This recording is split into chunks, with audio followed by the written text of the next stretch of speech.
This program features live coverage of an African safari and may include animal kills and carcasses. Viewer discretion is advised. It's a wonderful morning. It's not too hot. It's lovely and there's lots of cloud cover and we're excited. I hope that you are too. So grab your bird lists, grab your binoculars and jump on board for your live safari through the African bush.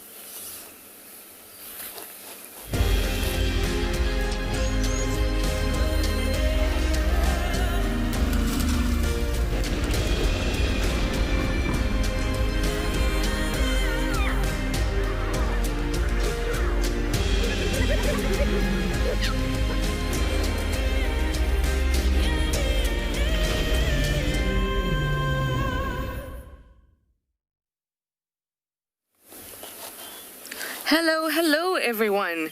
As you can see, it's a bit gloomy. It's a bit windy, it's a bit stormy, but last night we had a good amount of rain and that means that everything's going to be nice and lush. Hi everyone, it's me, TRISHALA, and I've got Marcel on camera with me this morning. It's been a long time since we've been together. We're going to have a good one. So we have lots of plans, Marcel and I. Bless you, excuse me. We are going to go to the hyena den, possibly. Well, not possibly. We want to go there. Hopefully they'll be around. We'll start off over there. But when it's overcast like this, it's about 20 degrees Celsius, 68 degrees Fahrenheit. Always a good time to find predators. So we're going to go on a mission today, searching for all sorts of things. Now remember, this is your safari, it's live, so please do chat to us using that hashtag WildEarth or @FC on YouTube. Give us your questions and your comments. Whatever you'd like to ask us. Here we have a beautiful view of the marulas. I was actually thinking about if they'd be ripe by the time that I have to leave. But I still have some time. Because there's nothing like the fruit of a marula tree. Such a unique fruit. And so tasty. You can hear the woodland kingfisher.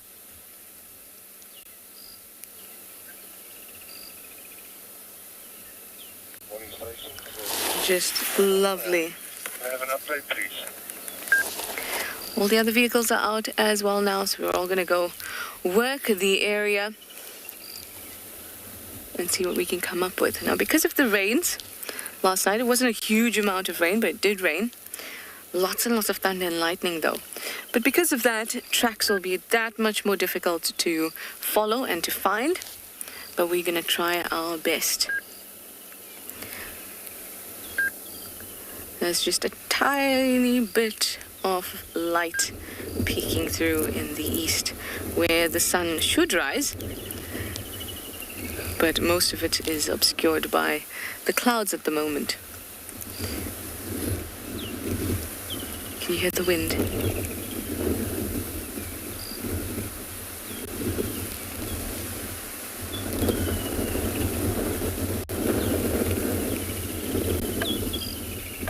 It's actually picked up as we've been sitting here.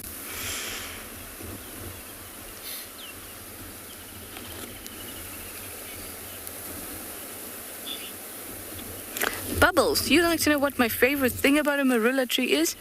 Absolutely, it is their fruits. Love their fruits so much. But besides that, they're also the larval host of the Luna moth, and the Luna moth is just the prettiest moth, at least to me. So hopefully we'll be able to find a few of those. We might see some of its caterpillars along the branches of the marulas.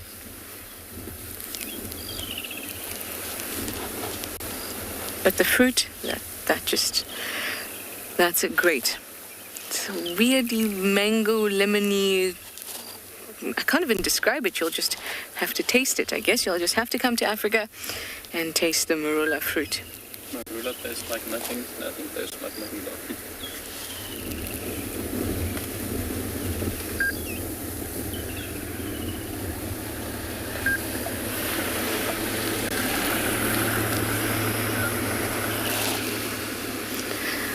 You hear the sound of old vehicles leaving.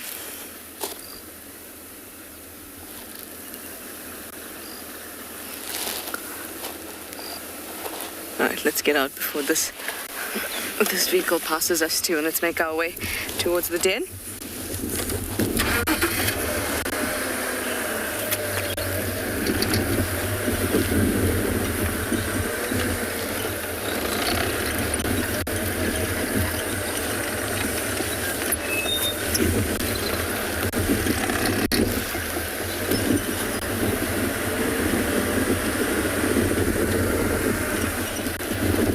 Lots of millipedes around.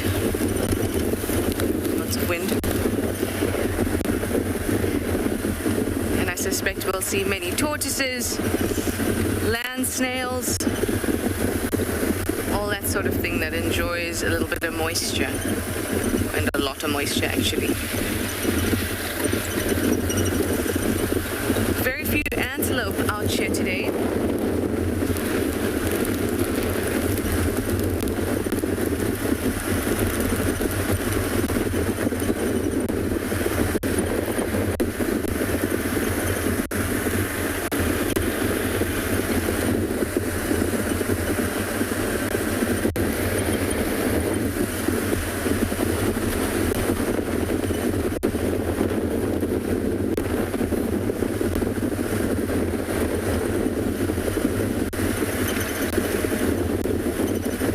Imagine that there's busy parts or busy roads on the reserve, but this is one of them.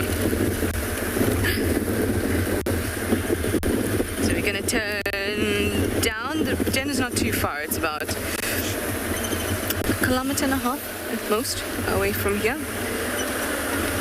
So we're going to turn down here, and then I'll see you when I get there.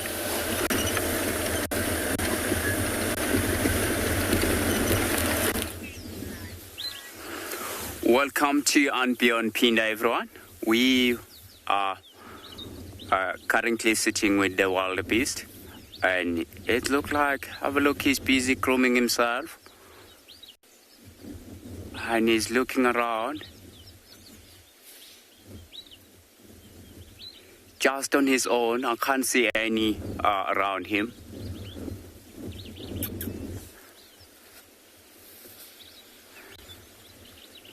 Hello everyone, my name is BUSANI, and behind the camera we've got Glenn.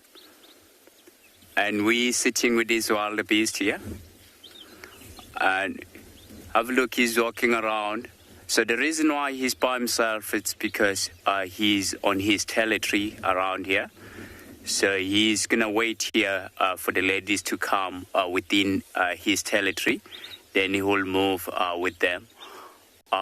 We also have a warthog just in front of him. Look like there's 3 warthogs. I think I'm gonna drive a little bit forward and see whether we can have a better view of the wildebeest and the warthog.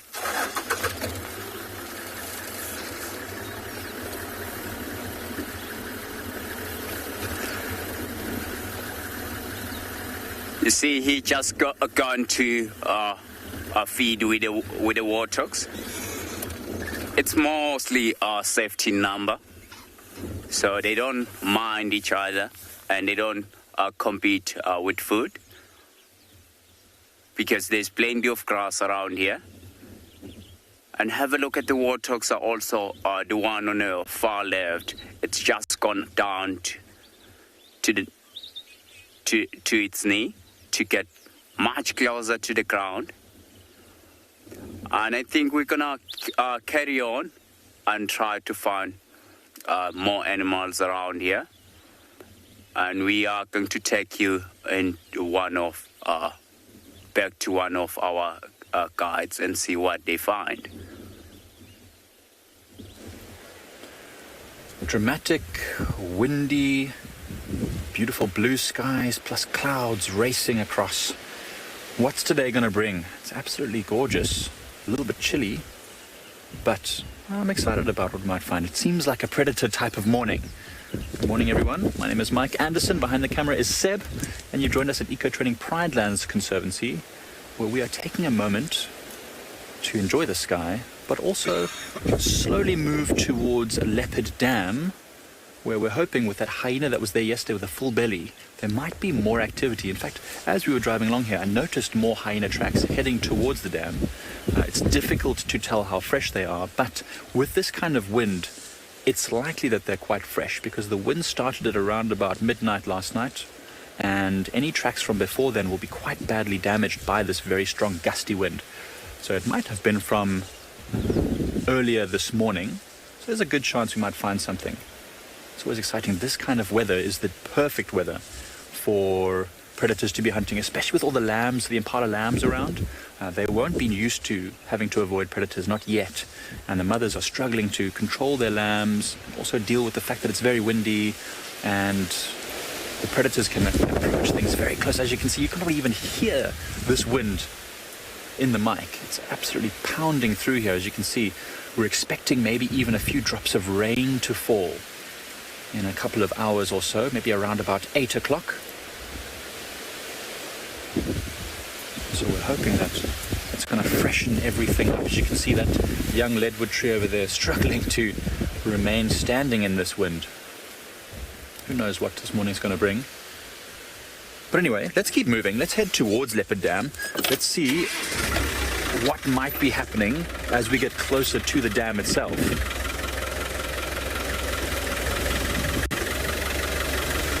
Sandy, it's not common. Sandy, tornadoes are not something that we experience often in the low veld. However, as you get closer to the escarpment, the high veld, they do sometimes occur. I think a few years ago in a small town called Dullstrom, which is a fishing town halfway up the escarpment or the side of the mountain, there was a massive tornado, like a freak tornado, that destroyed lots of forestry and the edge of the town as well. So it was quite a big event, quite a scary one as well for those who were living there, because they would never have experienced something like that before. And then from the eastern coast, or the east coast, around Mozambique, which isn't so far from here, 100 kilometers or so, maybe even less, there are cyclones that happen at this time of year. Going into January, February, March, cyclones happen, especially now because it's a La Nina year, meaning colder ocean temperatures, I believe, and wetter east coast weather on continents with an east coast that is facing a large ocean. So this year, potentially a few cyclones.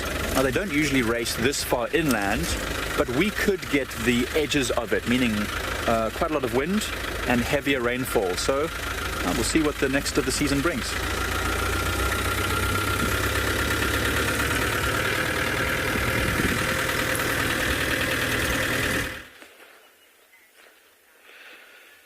Dumela and good morning to a wonderful and brisk Tswalu.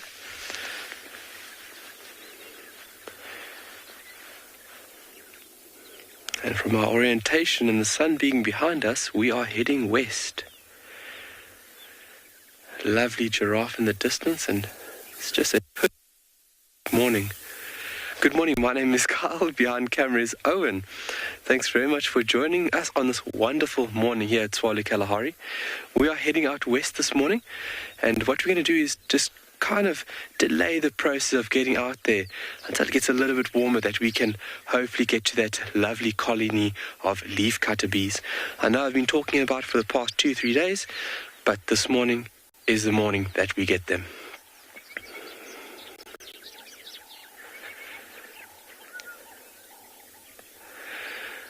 The giraffe look so small within this very open and vast landscape. I mean, that animal is huge. And in scale, it looks like a little dinky toy.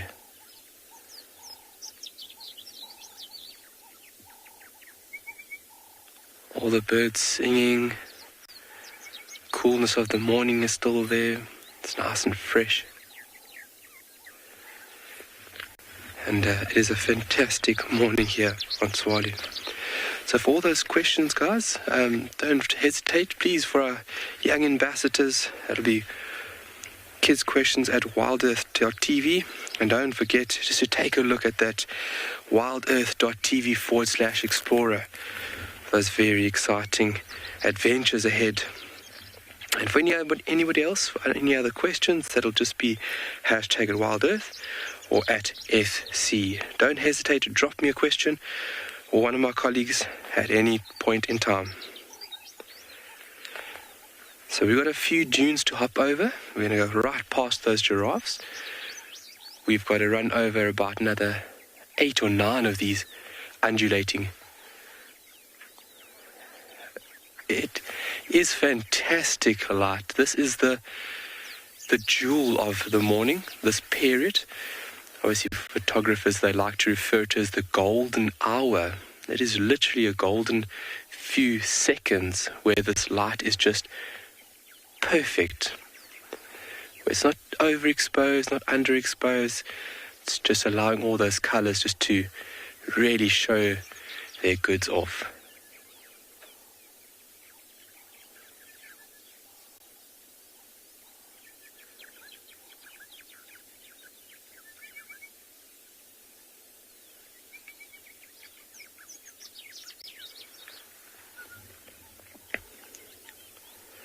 There's just an orchestra going on around us as well, from all directions. Fawn-coloured lark with that jumbled sequence.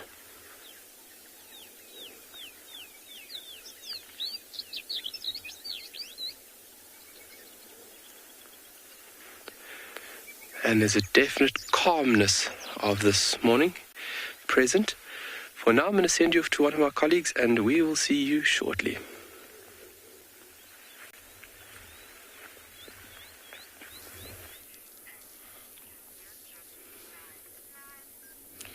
I am sitting at one of the water holes here at and Beyond Ngala, and we are actually here looking for the Birmingham Pride of Lions. There's tracks of them coming towards this section of the property, and I was hoping they might be here at the water hole.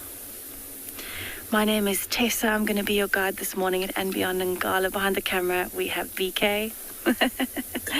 And this morning, I'm really hoping to find you the Birmingham Pride. They seem to have been active during the night. Last night, there were some lions heard close to camp.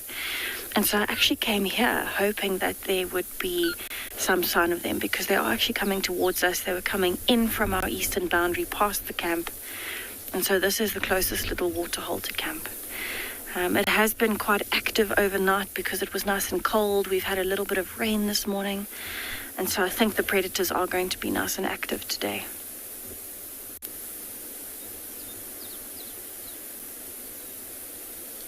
So it's quite a beautiful morning because of this nice breeze. I think that we're going to have a good day today, provided it doesn't start raining hard again. It was raining when we started to try and come out this morning. So what I'm going to do is I'm going to head on down towards the boundary and see if I can find those lions that have come in during the night.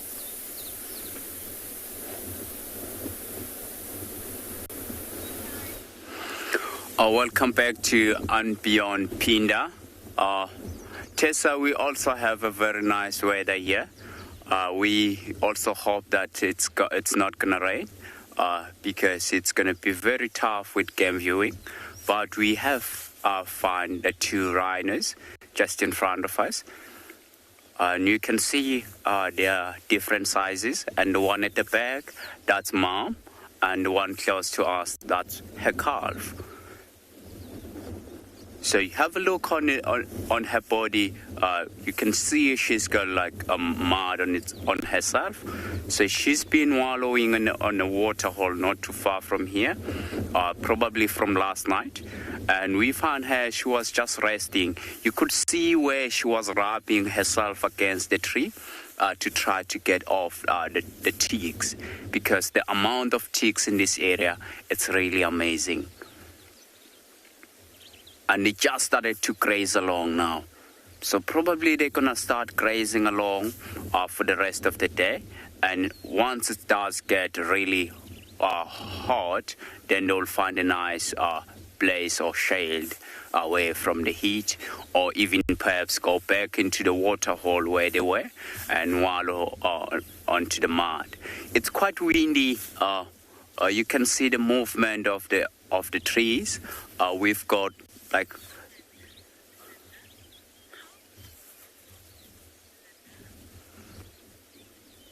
wow, it's really nice, Linda, to see them, like two of them, and mom and the little baby walking around, grazing around. I was just saying that we've got like westerly wind. They wanted to get away from the wind in a nice sheltered area away from the wind. So they were lying down just behind them. They just started to wake up now. And have a look at, there's a bird that's sitting on the side and on the back of the ear of the little baby. So it's busy moving around. See, now it's going, it's just dropping to the ground. So what those birds are, there's a red-billed oxpecker. Do you see it's got bright red bill and quite brown on its back? It's amazing how they do hold on the rhino, just on the side.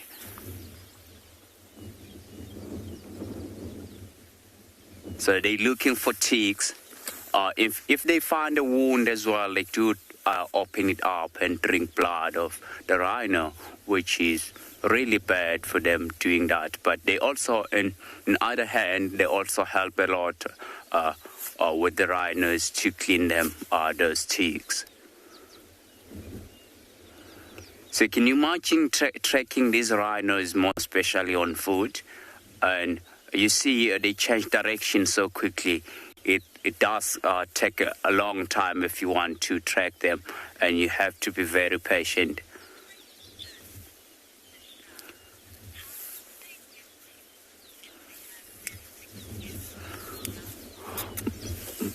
Michelle, they do have a thick skin, you're definitely right, but they also have some softer part, like underneath the front legs and the back legs. Those parts are very soft, and also around the ears, as you saw earlier on, that red-billed oxpecker going right inside the ears to try to pick those ticks off. But then it seems like they're moving away slowly on. And some of the ticks are very small. We also have pepper ticks, which are tiny little ticks that you can't really see them clear with your naked eyes unless if you know what you're looking for.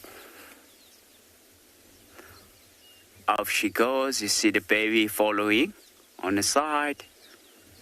So that's little baby. It's a younger male. So judging by its size, and it's just, you can just see the second horn started to grow. So which means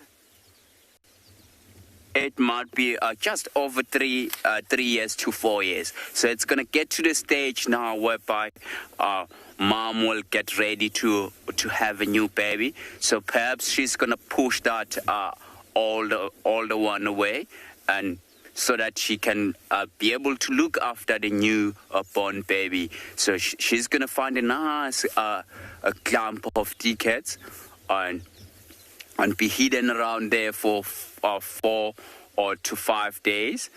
And after that, she will move around within the area.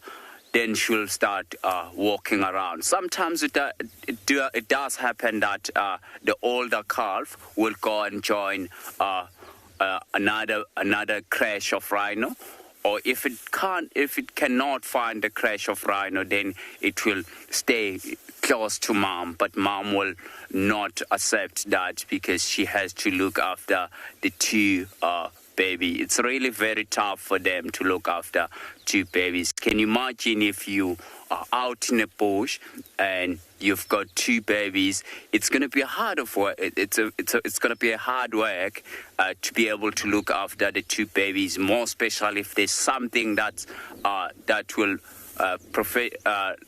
try to hunt you. You see the younger male? It's confirmed now.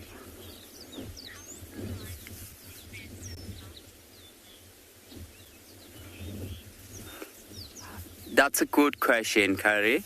And they do defend themselves with their sizes.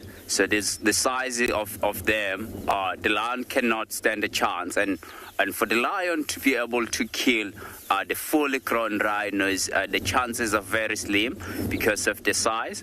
And also for the lion to try to suffocate the rhino that's that big, it's almost impossible.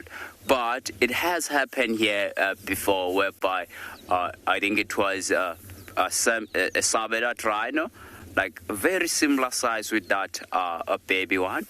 So it was on its own, so it got caught about a pride of lions. So if you were with us yesterday afternoon, we did find the 2 male lions. So one of those male lions was with the pride. So they did come across with the sabedat, and they did manage to kill it because there were a lot of lions there. But normally they don't really go for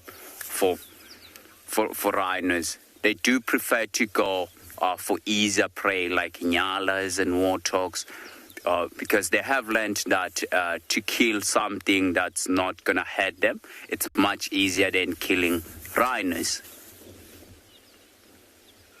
See the red-billed oxpecker back onto them again.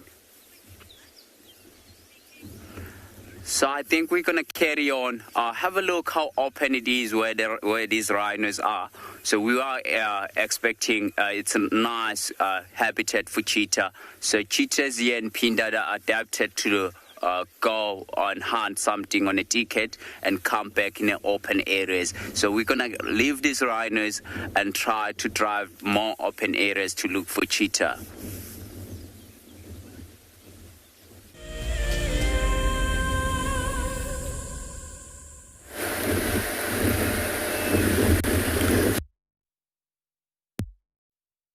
I've been looking for some tracks, and the only tracks that I've found so far are that of hyenas. But unfortunately no hyenas at the den. But we'll just keep bumbling about and see what we come across. Also love to see some elephants. I've been wanting to for over 2 weeks now. I managed to see one in Buffelshoek yesterday, but it was during all the lightning and that, so we didn't broadcast it. But I want to share an elephant sighting with you all. But there have been very few on the reserve the last couple of weeks. But before I do that, I think I'm going to, so we've come down from the hyena den, swung round Twin Dam,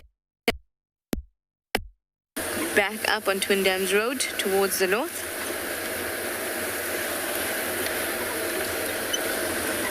So I'm going to pop in there a little bit later too and see if there are hyenas around. Been missing them.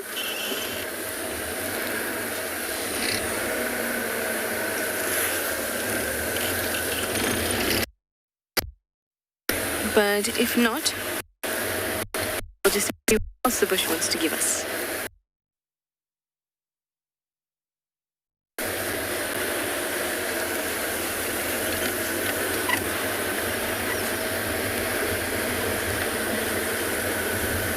Maybe another daytime chameleon, that would be nice. That's always nice, isn't it?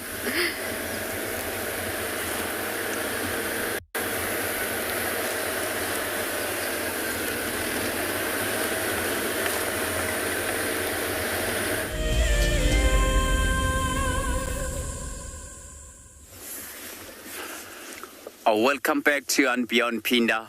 You did earlier on, the little white rhino baby was walking in between those giraffe bones. You can just see the horns of a giraffe at the back. So this giraffe died for the natural causes. So, and those male lions we saw last night, we find them in the next morning feeding on these on a giraffe carcass. But we still got the rhinos here. They still get grazing along. They enjoying this nice grass. And have a look how low do they get into the ground to get that little bit of the grass. And they're using the gums. They don't have teeth in the front. They're using the gums to to pull off the grass.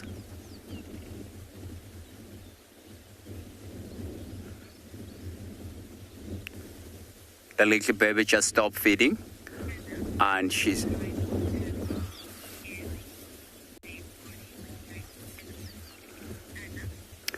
And yes, the rhinos do have short hairs, more especially around the mouth and just around the ears as well. They don't have a lot of hairs, and they've got soft skin, and on their body they don't have a lot of hairs like elephant. But the only hairs that you'll see, it's their tiny eyelashes and just on the edge of the ears. Yeah, they don't have a lot.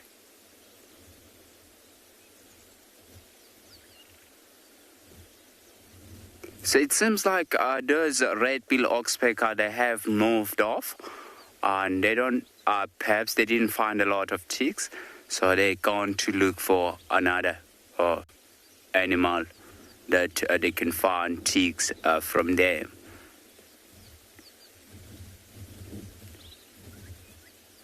Oh, but we are so happy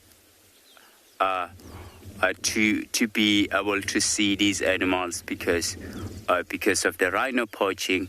In the next couple of years, it might happen that the rhinos will go extinct, so which is the bad thing.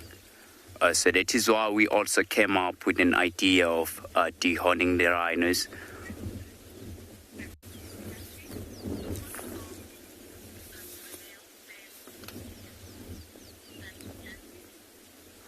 Such you can't see, so the male will stay with mom for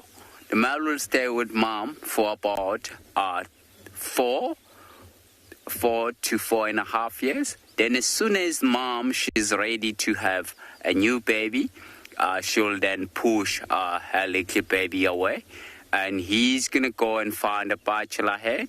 Then at the age of about 7 years, it's whereby he's gonna start challenging the dominant male or the dominant male within the territory where he is. Or if he does find out the dominant male on an area he's quite stronger than him, he'll then go into the completely different area to challenge another male. It seems like he's quite happy with his mom. He's not wandering off too far away from mom.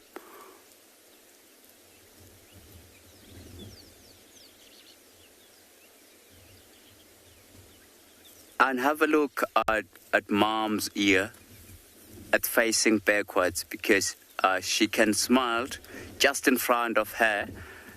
And she does rely a lot on the sense of hearing behind her. See that she's twitching ears from side to side.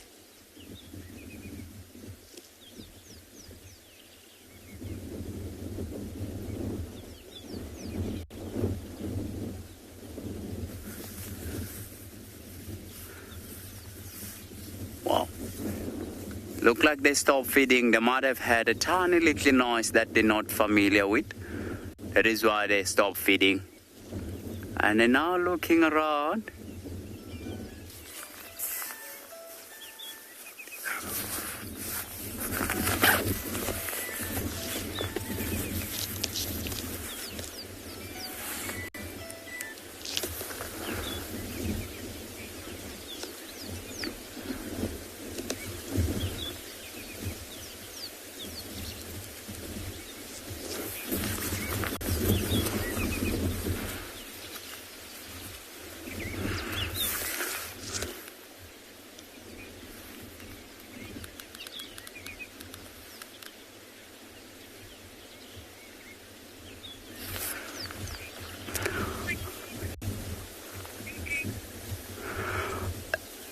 It seems like they're gonna, now the sun has just come out, So it seems like they're going to slowly keep grazing along. If it does get really hot, then they'll find a nice spot. I think we're going to go to one of the other ranges and see what they found.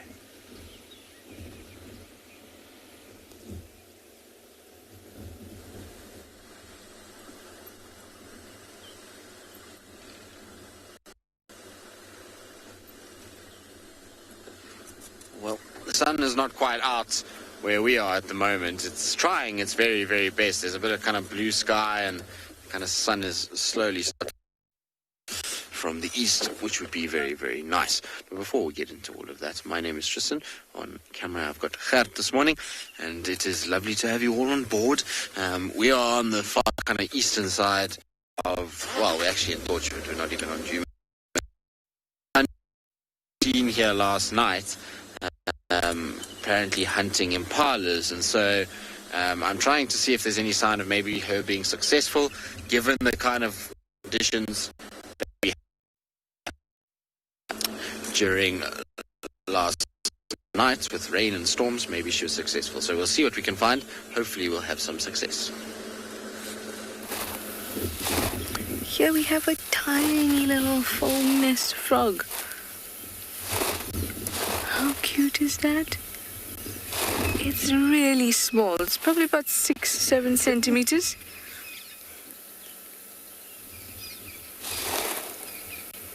Cute little thing. You can see it's really white. When they're relaxed, they're super, super white. You find them in all sorts of areas like bathrooms, and if you have something outside and you suddenly pick it up, like a pot or something like that, then you might find them really white underneath them. They make quite a familiar sound. In South Africa, you would know that sound from summer evenings. I wish I could make it for you. Nope. Thought about it. Nope. Can't do it. Thought I'd be able to, but no.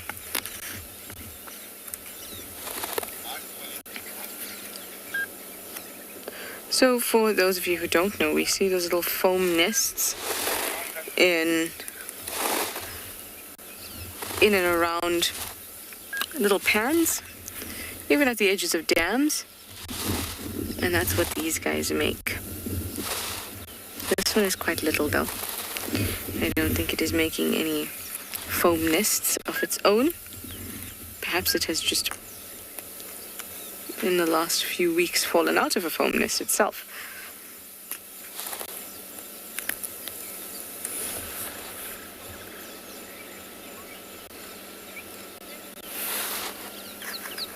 Celeste, you say a very cute frog. It really is a very cute frog. They're so white. And I can remember distinctly finding one in the bathrooms. And it had gone and found itself some hair. You know, like hair that's on the floor and the sinks and stuff like that, little bits. It went and found itself some of those and just chewed and chewed and chewed, which is a bit strange. But that's what it did. It also looked quite cute doing that.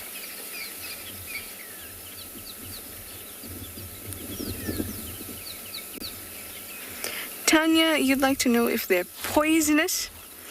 I mean, I wouldn't eat it, but I don't know them to contain toxins in their skin. Now, when it comes to frogs, it's not just about whether they contain toxins in their skin as defense, but because their skin is so kind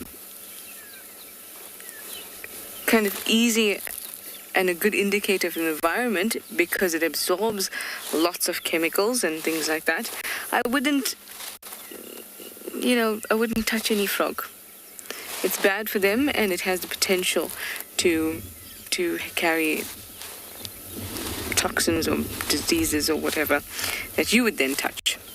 And that's just because of their skin and how permeable it is.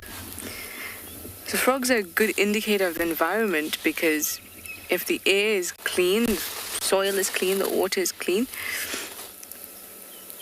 frogs will persist. If it's not, they're very, very sensitive to that. So if you have lots of frogs in your garden, that's a great indicator of the environmental health of your little green space.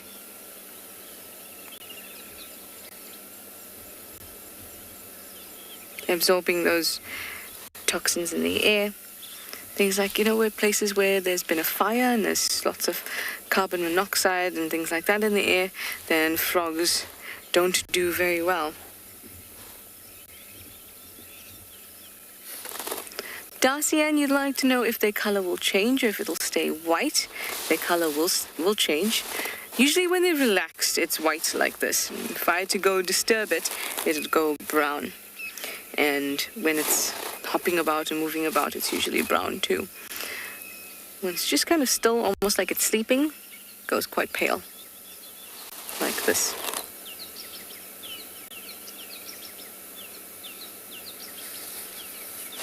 It happens quite quickly as well.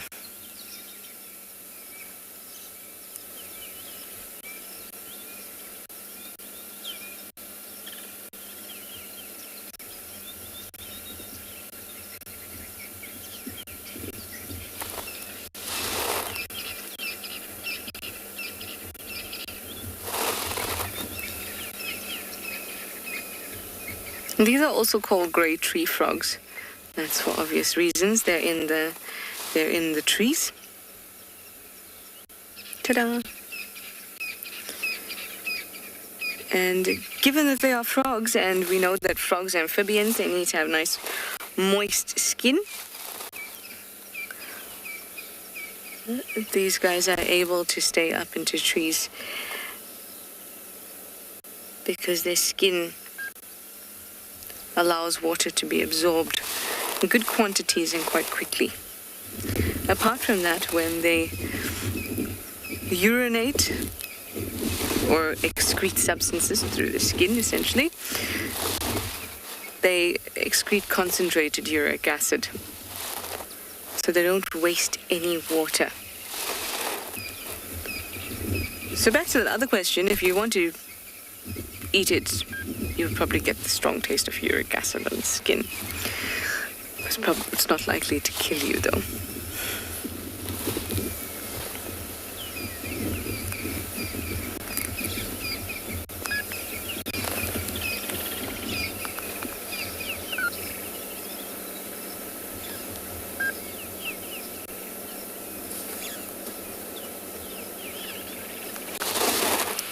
Very, very cool. Are we going to leave this little guy and keep on going? See what else we can find.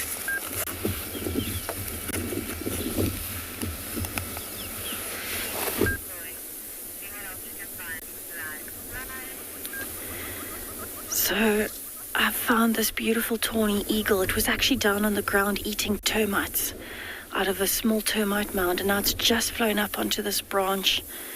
And you can see it's actually almost grooming, so it keeps looking down. It's scratching its head every now and then with its claws, preening its feathers a bit, and I think it's also looking for some food. But you can see how much it's struggling in the wind at the moment.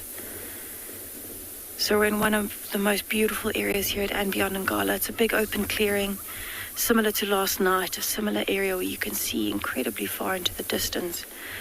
We've actually got quite a lot going on here at the moment. So this tawny eagle, I don't think it's going to go very far because there are those termite alates coming out in the rain there. It's having a scratch. So that's very likely because when it was eating the termites, some of the soldier termites would have maybe crawled onto it, so it might be itching at the moment and trying to get all the termites off of it, which is why it's scratching and preening. Those termites are very protective and they bite incredibly sore. But what's also interesting here is we don't just have the tawny eagle. There's actually also a black-backed jackal that is lying in the grass. And I think what it's doing as well is just sitting down in the grass trying to hide a bit from the wind, but also looking out for different signs of food that might be coming through. So this little jackal would also eat those termites. They're really high in protein. But it is omnivorous, so it would almost eat anything that comes out.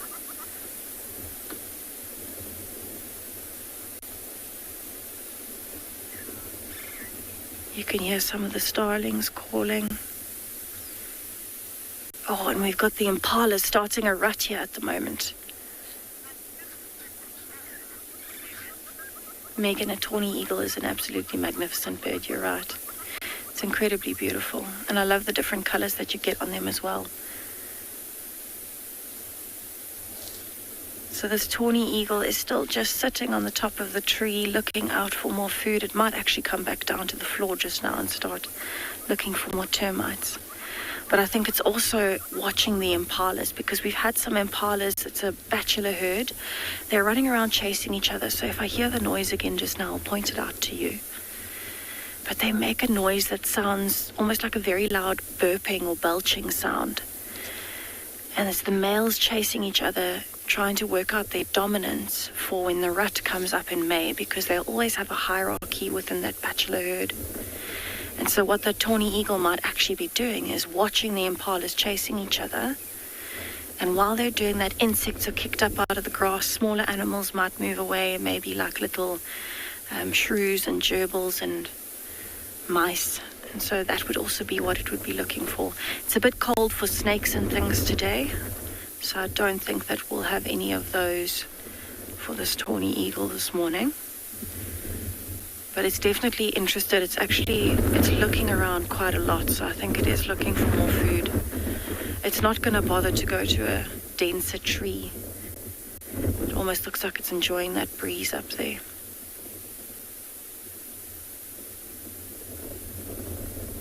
So we actually got quite lucky stopping here in this clearing. I actually saw the eagle first, and it was down on the ground eating termites off of a termite mound. And then once we had stopped for the eagle, I saw the black-backed jackal, and then the impalas started chasing each other.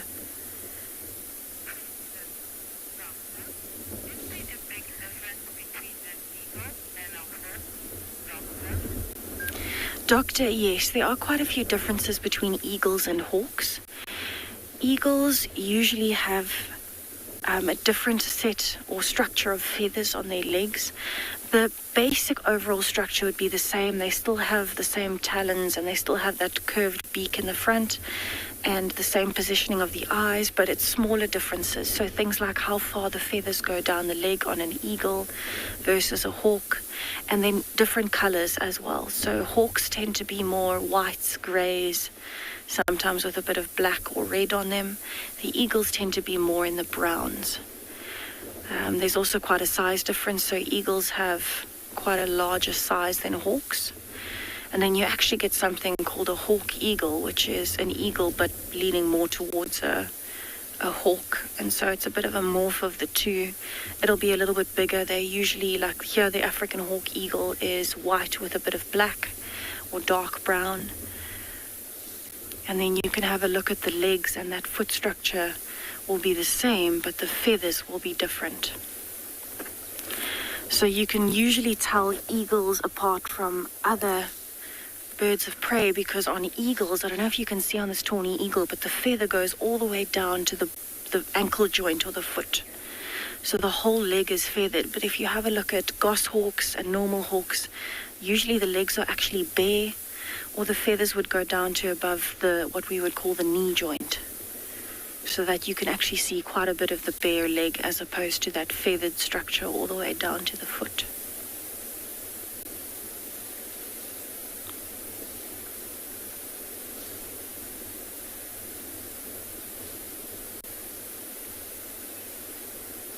It's quite beautiful. I can hear woodland kingfishers in the background.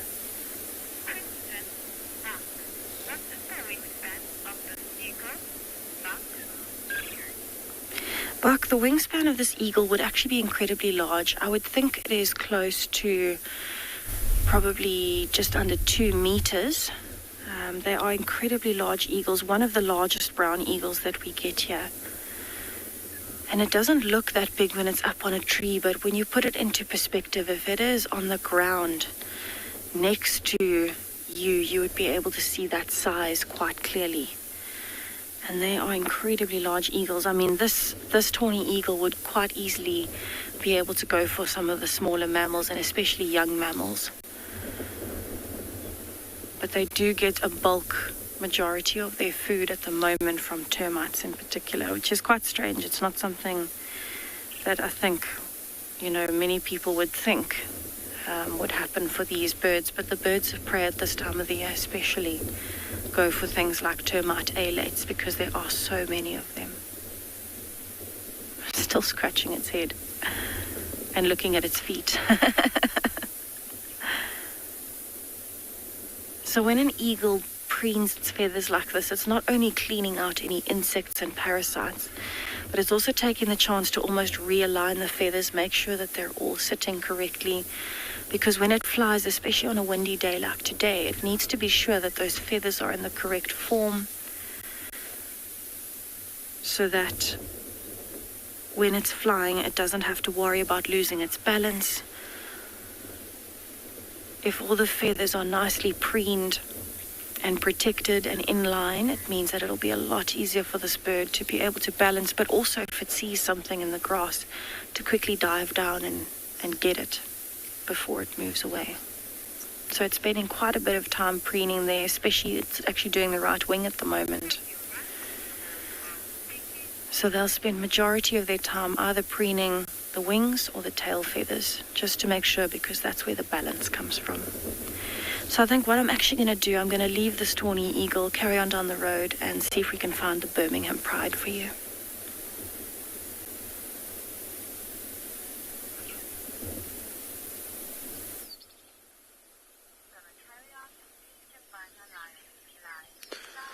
Good luck, Tessa. Hopefully you'll find your lions. We've at least managed to find some things this morning. It's been fairly quiet and not many tracks to work with after the rain, but these ellies have at least popped out for us, which is always nice. Now it's a group of as far as I can see, 3.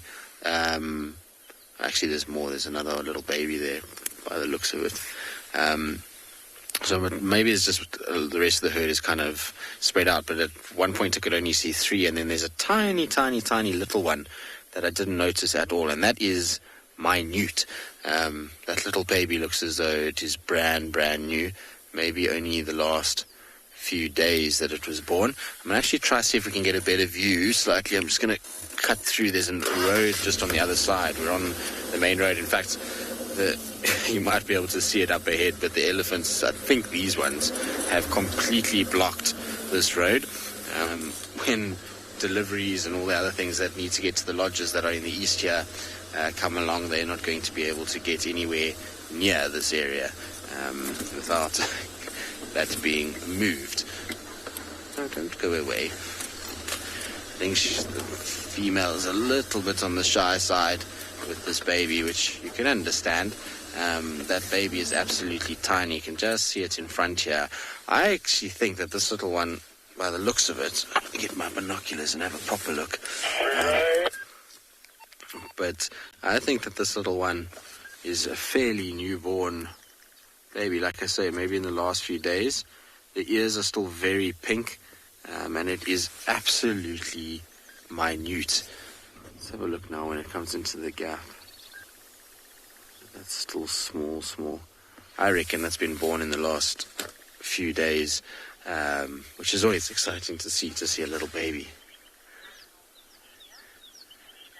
So, Minamu, weather is always affecting animal behavior. Animals are never going to be moving the exact same way if conditions are different. So you'll find, let's say, like on a hot, very dry day, that's going to be driving animals to head towards water heavily and to be able to try and hydrate, as well as to shady areas. So often riverbanks or riverbed, should I say, is where they'll head. Whereas in conditions like this, especially when it's blowing quite a heavy wind, you're going to find a lot of these animals are going to head into thickets, particularly those that rely heavily on their hearing. So rhino, elephant, buffalo, you find that they typically are going to go into thicker, denser areas where they're going to be able to I wonder if they'll let us get a little closer, but it's fine. There's another one that's more in the open than these guys. Then they're going to, try and hide away. The cats, if it's raining, they look for very dense, thick areas. So it really just depends on the conditions, but weather will always affect animal movement and animal behavior. Ultimately, they've got to stay alive out here, which means they've got to respond to the conditions that are around them. And you can see this morning, even with these ellies, yes, they've got a tiny little baby, but also the way that the wind is blowing and creating a lot of disturbance around them, that they're a lot more kind of aware of what's going on. They're not letting us get really anywhere near them, moving quite a lot, and generally trying to head into denser, thicker places where they're able to kind of get out of this wind and where they can then hear a little bit better. And it's why we're having to stop much further away from these elephants than we normally would. And you see it quite commonly when you get this kind of gusty, windy, sort of overcast weather. You can't really get anywhere near them. They're constantly just on the move as the scent of you and the car and everything else blows onto them. And that eventually then, like I say, pushes them to keep moving away. But what fascinates me with these guys is how they just completely disappear from you. You'd think big animals like this would be easy to kind of follow along with, but you'll watch this elephant now as it kind of starts to walk a little bit. If it banks to the left slightly, it will pretty much disappear behind one tree. And it just goes to show that even though they're large and they have these massive bulk and bodies, that grey coloration actually does blend in quite well. It's pretty natural colour. And so when they're in behind stuff and it's thick, then they're actually not too bad off when it comes to a sort of camouflage point of view. Not that they really need to out here. There's nothing that's going after these guys bar humans really when they get to that size. When they're little, like the tiny baby we saw, it's different. And so you'll see that those individuals will obviously be hunted by things like hyenas and lions and the likes, even elephant as well. Phil, talking about baby ellies, you're asking if they vocalize. They 100% do. They can be quite loud little things, especially if they want milk from mom and mom is not stopping and letting them drink. Then you'll hear them screaming. They'll make a lot of noise. So, yeah, they do vocalize quite heavily. They can grumble. They can pretty much do everything an adult can do. They just typically don't because of the fact that, mom is normally close by. And at that age, mom's pretty attentive to their needs. She's constantly providing milk and making sure that that little one is well fed and looked after and comfortable. And able to get everything it needs. But if there's danger as well, you'll find that that little one will make a lot of noise and will kind of attract the attention of its mother in order to get safety.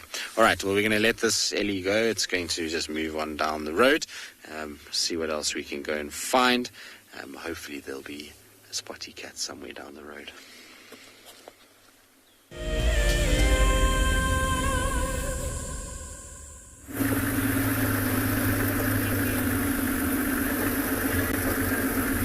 Welcome back to And Beyond Ngala, everybody. I am currently on the trail of the Birmingham Pride walking down the road. And it seems like we're headed in the right direction. We seem to be going that way. And usually there's quite a lot of other animals around this area. It's a clearing, so there's usually impalas, there's usually wildebeest, zebra, and the fact that there aren't any is kind of saying to me, okay, I think the lions were here quite recently. But what's very exciting about that is these tracks are pretty fresh. And so they were probably here in the last very little while. Oh, got an anti-poaching vehicle.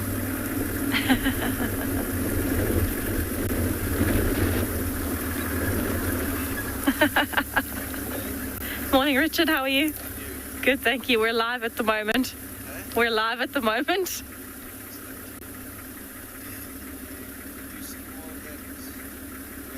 Sorry, excuse me for a second, everybody. So there was some more toilet paper and Cornbed Drive, Birmingham Junction. And then some more around Cheetah Flats and Cornbed Junction.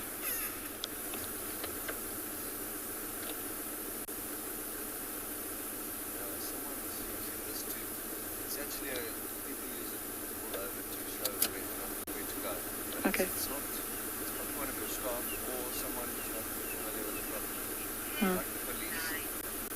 I'll try and follow this. Thanks.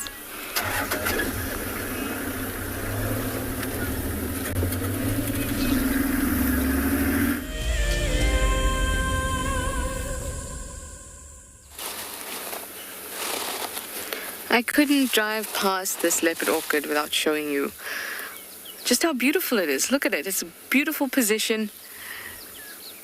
Lovely flowers. And the dampness and dullness of the day sometimes kind of brightens other things up in a weird way. Like the greens seem brighter when the sky is duller. And I feel with this leopard orchid, something about it is very special and sparkly.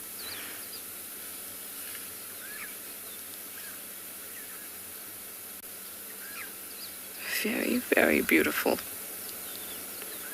And the ones that we get around here, that you don't have those, or you don't often see the brown little spots on the petals, which gives it its name, leopard orchid. It's usually fully yellow, but you do get the spotted ones, and they're highly valued, especially in traditional medicine, especially if it's a leopard orchid that's been going for 10 years. And they can live for a long time. And the older it is, the more valuable it is. And lots of parts of it are used for some form of love potion. Anything to do with love, basically. The leopard orchid is your friend. It's also the largest of the orchid species that we get in southern Africa.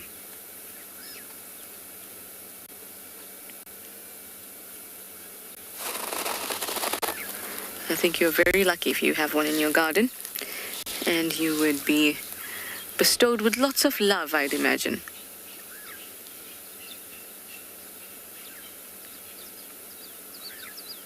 Very pretty.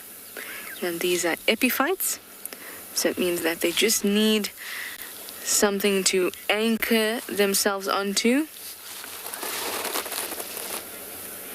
Anna Marie, you say you love leopard orchids, and they're very pretty. They really are. That's why it's so difficult to drive past one and not show you. Especially this one. This is the one on Rebecca's Road, very close to the junction with Philemon's Cut Line. So gorgeous. The other extremely beautiful one is the one on Chitwa, near the dam.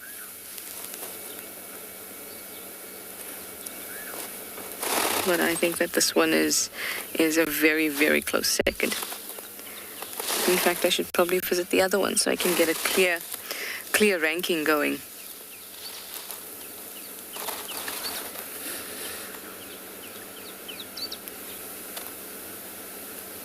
Monkeys enjoy chewing on them, chewing on their upward-facing roots.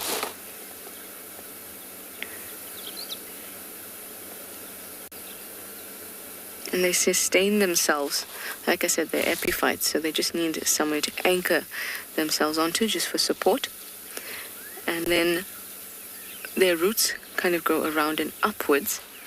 And any dead plant material falls in towards the plant, which then decomposes and becomes the fertilizer for it to grow in, basically. It's like a self-sustaining piece of beauty. Really, really stunning.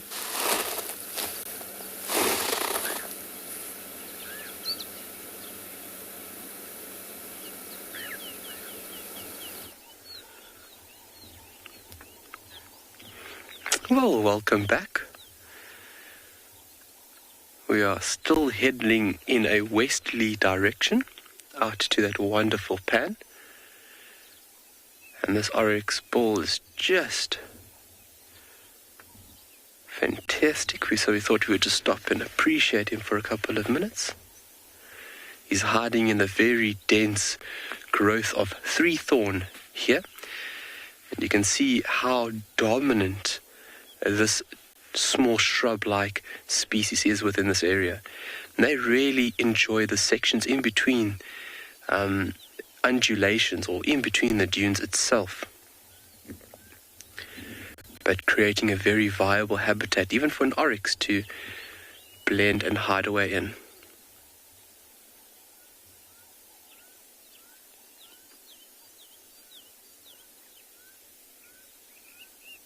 He's deciding to move off now. So it's very, very dense here. And I mean, in comparison to that oryx, you can see the height of this vegetation. And even with me standing here, it maybe can give you a little bit of a better understanding of this intense growth. And these areas now are becoming very viable for a lot of animals to seek refuge. I mean, this is a small one over here, but I mean, look at this. This is perfect for animals to seek refuge underneath, but also if it's a very windy day, or if an animal is seeking a little bit of protection from being detected, hiding behind here, in between stuff like this is perfect. So small antelope like steenbok, duiker, birds nesting, reptiles finding refuge over here. It is just a perfect habitat. And if you just go right there, Owen, you'll see over here how it just creates this beautiful continuous band, which is almost impenetrable. And it is just stunning. It's got this beautiful light limey green color to it. And then obviously those higher trees over there being shepherd's trees and then camel thorns as well. It's just a fantastic area to be in. The soil color has changed as well. It's gotten a little bit lighter as we are ranging out further and further west. And we're looking for anything en route to those western set pans. There's also a few other bird species we could rope in this section with this vegetation that creates different habitat and other requirements for certain birds to come and inhabit these areas. So, for example, we wouldn't find an African rock pipit in this section because it's not a viable habitat for that bird. Hence the name African rock pipit, we would find it in the mountains. So areas like this over here, we would find maybe coursers, a few larks and other pipit species, especially the pink-billed lark. That's still a species I'm looking for out west over here. And you never know, today might be a day for a lifer, and hopefully a new lifer for everybody else. So from here, we're going to continue directly due west. I think let's actually wrap around and continue now. And it is just very beautiful, soft undulating over here. In terms of its topography, you can see the road in front of me. It's just got this slight arc up, and then it goes down, and then it goes up on that side, and then it goes down. So slight undulation, and it just makes for entertaining while we are moving through this beautiful section of the reserve. You can see these big, beautiful trees, obviously perfect.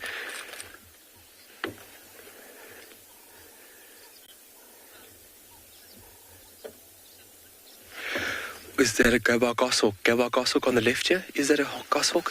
Or is that a dove? Oh, it's a dove. Whew.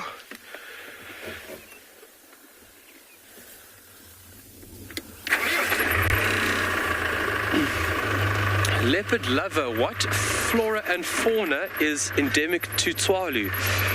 So you wouldn't really find species that are specifically endemic to Tswalu. There'll be a few species that are found in the northern part of South Africa, and you would get a few species of flora that are possibly endemic to this province.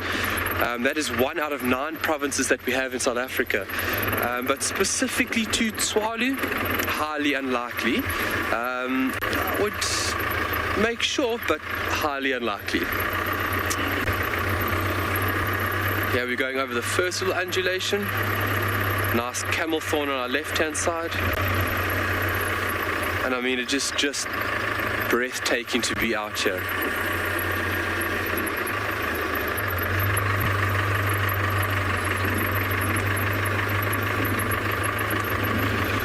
There's still a coolness in the morning. It's still a bit chilly.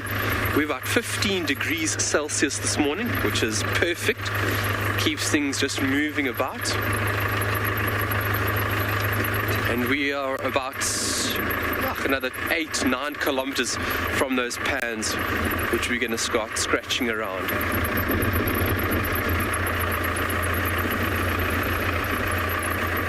All these tufts of grass, perfect for birds' nests, especially for things like larks and pipits. That is just perfect. And that's why it's very important when guides are off-roading that you pay very careful attention to trying to miss these shrub-like sections, because obviously if you drive over it, there's a very high risk that you're going to damage or injure little animals.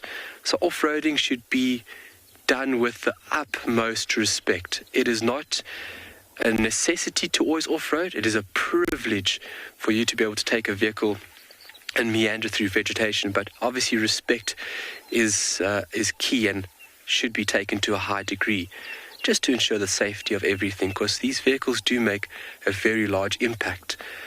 And that's where Tswalu, obviously the size of Tswalu, we have a very low impact with in terms of vehicles moving around out here. And if we do go off-road for any animals, obviously we keep a very, very, very high level of respect while doing so. That bird's still singing, nice fawn-coloured lark there in the distance.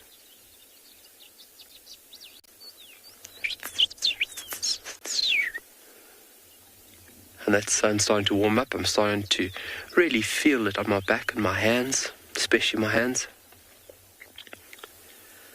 There's a slight breeze now.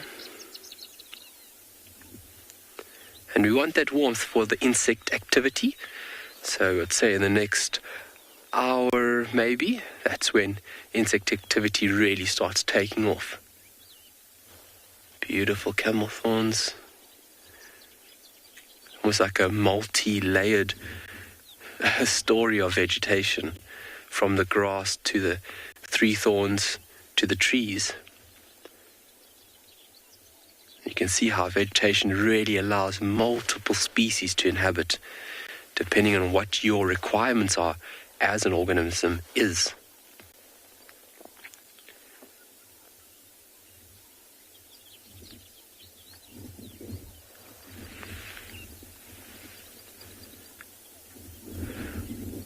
But very, very beautiful.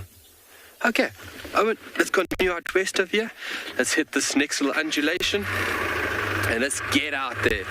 Beautiful shepherd's tree. Look at that, how whitewashed that bark is. I mean, that is so distinctive off the bat. You can't be mistaken out this section of Tswalu of that not being a shepherd's tree. That is very distinctive. And also a very important tree within this area in terms of the larval food for those African migrants, which are very, very active at this point in time. But a lovely tree to see, and obviously in the tapestry out here, it stands out like a sore thumb. Yo, there's so many little birds calling from right around us. Owen, here to our 1 o'clock. Look at this fawn-coloured lark busy displaying. Have you got it in the air? Busy flying? Sorry. Okay, it's now moving. My apologies. Birds always try to make it tricky, which is good. Oh, okay, it's gone. Okay. And off we go.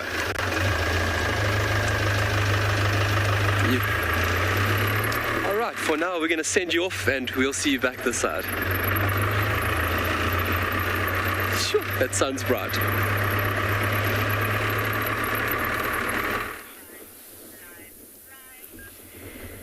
So I'm sitting with the Birmingham Pride with both of the white lions here, and they look like they are really relaxing this morning. Just to explain to some of our viewers what happened a little bit earlier, I was on the tracks of the Birmingham Pride and we bumped into an anti-poaching vehicle. It was actually the section ranger of our area of the Kruger National Park. And he was on quite urgent business. He actually stopped me and really needed to talk. We had some markers we were a bit concerned about yesterday. There is obviously a lot of rhino poaching going around. And so he really wanted to know what was happening and where we saw those markers so that he could at least go and have a look. He wanted to check for himself and be able to give us some feedback on what he thinks is going on. And so that's why we stopped and had that urgent chat. So I do apologize that I couldn't finish my Birmingham Pride story. But as you can see, it's worked out pretty well because we have managed to find the Birmingham Pride. There are 13 lions here at the moment. And they are having a nice snooze. Only 2 of them are awake right now.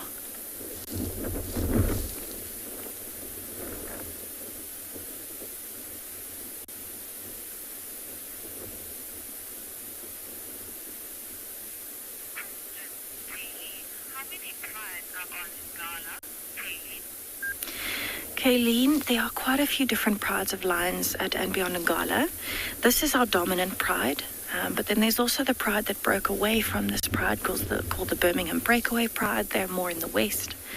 And then we've got quite a few prides in the south. So we've got Skoro Pride, Mbiri Pride. In the north, we've got Mayambula Pride. We've got the Avoca Pride or the Avoca males.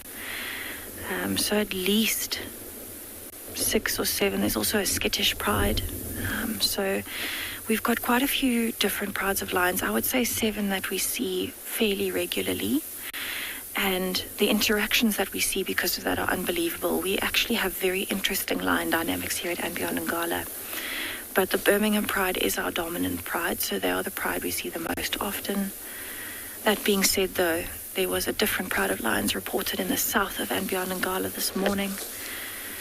And that is probably the Mbiri Pride, which is more from the south. So we really do have quite interesting dynamics. I think as well, this pride is getting to the point now where they're getting quite large in number again. We've got a female that's quite heavily pregnant, the one that we have seen mating, so we're thinking she's pregnant as well, and one that's coming into estrus. And so with 3 new sets of cubs potentially on the way, they're starting to increase in numbers again. So I think what might happen is this pride might split at some time in the near future, especially now that these sub-adults, like that one that's got his head up, they're now getting to just over 2 years old, and so that's normally the time where they might actually be chased away from the pride by their fathers. So what might actually happen is we might have a split coming up sometime in the near future.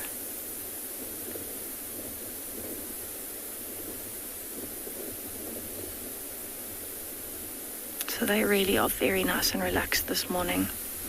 They're enjoying that breeze. Their bellies do actually look quite full. And I think that's because, remember this morning and last night we had a few of the vultures around. So they definitely killed something. I don't think it was very big because there's not anything left of it. But they definitely killed something and ate off of it. And now they're relaxing in that breeze. The white one's having such a good stretch. So they must be quite warm from digesting that red meat. It takes a lot of energy, and so it raises their body temperature. So I think they're really appreciating this breeze today.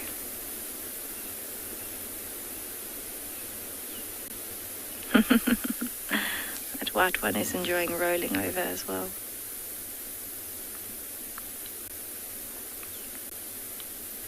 So I know a lot of people were quite concerned about the young male, the Birmingham young male that was injured. This is actually him closest to us that's just rolled over onto the side facing us. You can see how big his stomach is. And he's actually doing quite well. He's keeping up with the pride. He's still got a limp on the back left leg. But he is managing to keep up, which is wonderful. He's got a bit of an injury at the moment on his right front paw. He's torn one of the pads underneath his paw. And so that's a bit painful for him at the moment. But it should heal quite quickly. So I'm going to sit here with these lions and see what they do. Hopefully they might move a little bit just now and start grooming each other. and hopefully we get to see a bit more action.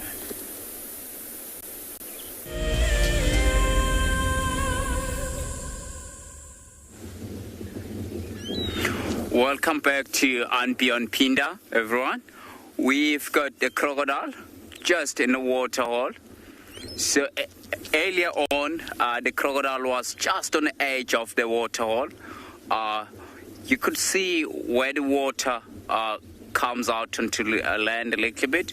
It's where the crocodile was, and waiting for any opportunity for antelopes that are going down to drink water, so that they'll quickly get it.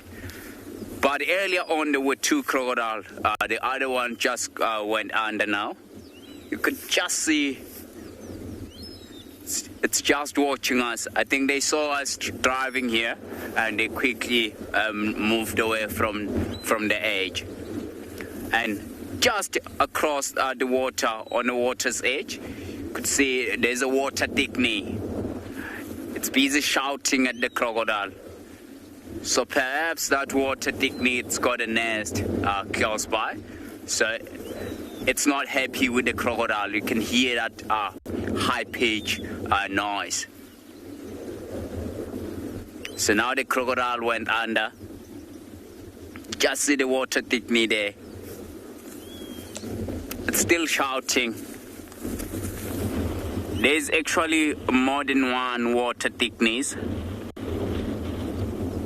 And if you follow the water's edge, you'll see quite a few of them.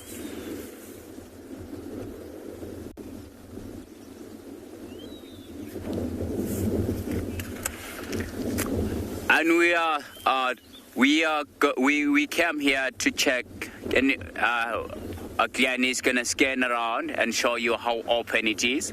We still.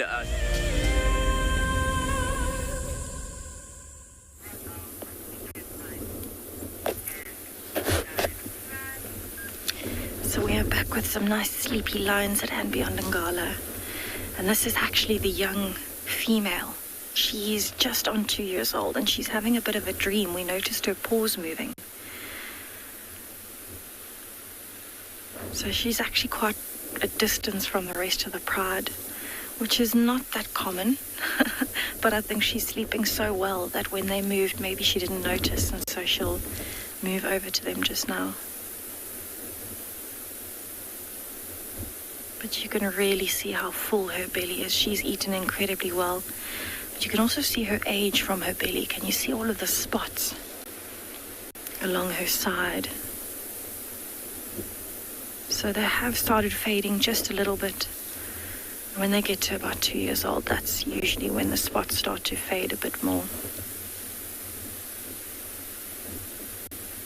You can actually see on her nose as well. She's still very, very pink in the nose, and I know that Tristan was talking about that this morning with the lions and leopards' nose colours changing. She's still got a very pink nose. It hasn't even started changing to black yet.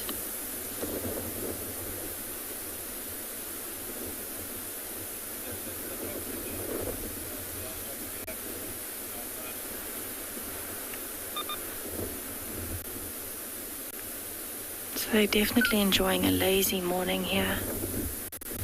I think it's very good that they've had a decent meal. It means that they won't have to be active for the rest of today. And they're very lucky that it is cool because they're not going to have to move to find shade.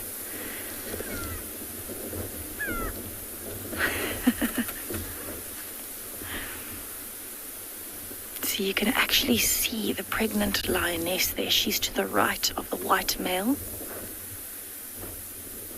She's lying with her belly towards us. You can actually see her teats are forming. So she's starting to swell at the mammary glands.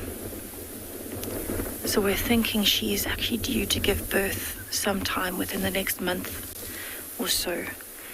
We have been seeing her tracks moving up and down the riverbed in the same area where she had cubs last time.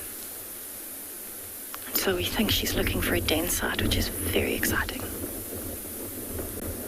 At the moment, she might just be dreaming about that den site, though.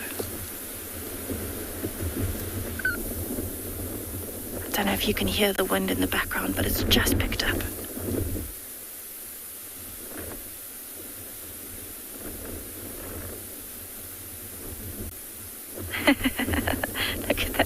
kitchen rolling over. And a massive belly on that young male. So you can actually see he's lying now with his leg in the air, and that's to try and get more of a breeze over that massive belly from eating so much food. He must be feeling very hot. So we're definitely going to sit here for a while longer and enjoy the Birmingham Pride in their napping state.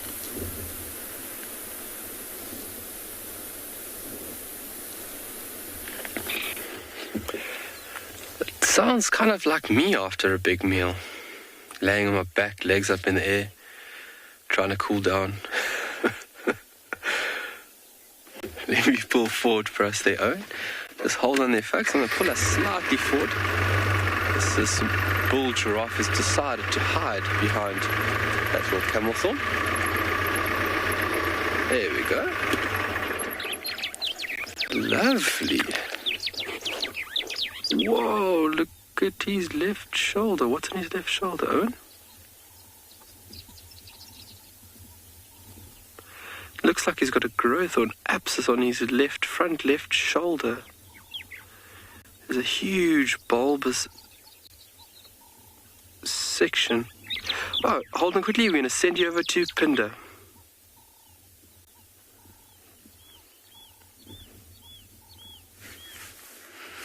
Welcome back to and Beyond Pinda, and we have found ourselves the mother cheetah and 2 cubs. I think the good thing is that we did spend some time around the waterhole, and for us doing that, it did increase the chances of finding this mother cheetah and 2 babies. So you can see the one that's sitting up, that's mom. So the 2 cubs are just lying down in front of her. You can just see on the background, there's a woolly neck dog with a white neck. And perhaps she was lying just on the edge of the thicket where we couldn't see her earlier on. And now she just came out into the nice open grassland. Have a look how beautiful green it is around her. It's really amazing. I'm so excited because we have fun. So have a look just across that side. You'll see the wildebeest and zebras now. They're all aware of the cheetah. So the wildebeest are shouting at the cheetah now. But those wildebeest are too big for the mother cheetah on her own. If it was the 2 male cheetah, then definitely the previous baby of the wildebeest they will be interested on. But she doesn't want to get herself injured or wounded, because if she does get a big wound, then the chances of her surviving are very slim. Because and also the cubs, although the cubs now are getting to the age whereby they will start helping mom a lot to hunt. You see, they're just in front of her, so they were interested on the wildebeest earlier on, and they just hide away from that from the wildebeest, so that because if the wildebeest seen them, it will let all other animals know that there is a predator in the area. So, and they don't want to be spotted. But it seems like mom, she's not very keen because she could see that the wildebeest and zebras are way too big for her.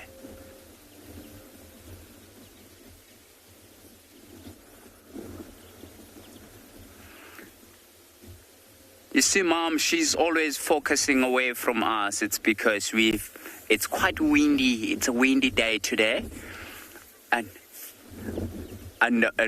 we've got southerly wind, so she could hear what's coming behind her, but she can't really hear what's coming from the front of her. That is why she's focusing more on that side. And now she had a helmeted guinea fowls shouting behind us. So that is why she's looking this way now. See, because cheetah are quite vulnerable to lions and leopards. and hyenas. That is why she wanted to see what are those guinea fowls alarming at.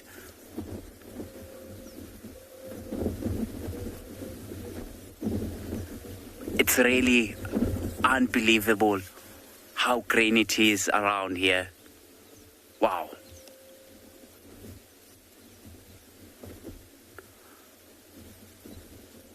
While we were driving up into this area, I was saying to Glenn, I would be so happy if we could find this mother cheetah in this nice open green grassland. But here we are. We did manage to find her.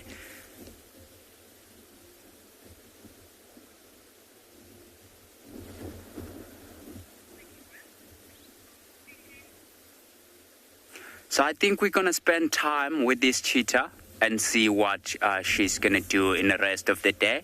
Because I did see earlier on while she was walking, she's got very skinny belly, which means she may try to get opportunities to eat today.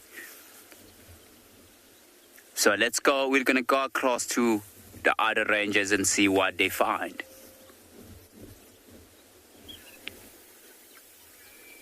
Oh, hopefully those cheetah come right this morning. This big bull giraffe has made his way further north. Just before that quick changeover there to those wonderful cheetah, there was I noticed a massive abscess. It was almost like this bulbous section from underneath the skin on the front left-hand side of this animal's shoulder. Could just be a growth that obviously over years has just gotten larger and larger. It's not uncommon for animals to have growths and protrusions, but it was a very bulbous section that just caught my eye very briefly there. But he seems to be in healthy condition. Obviously his body condition looks fantastic. There's no hindrance on his walking, so it's obviously not affecting him to a high degree, which is great. And he's walking cautiously. He was scanning very hard to his left-hand side a couple of minutes ago. And you remember a couple of days ago out here, we found giraffe looking and staring in our direction, and that's how we picked up on that male cheetah. But he is continuously walking, showing that there's nothing of a threat around him.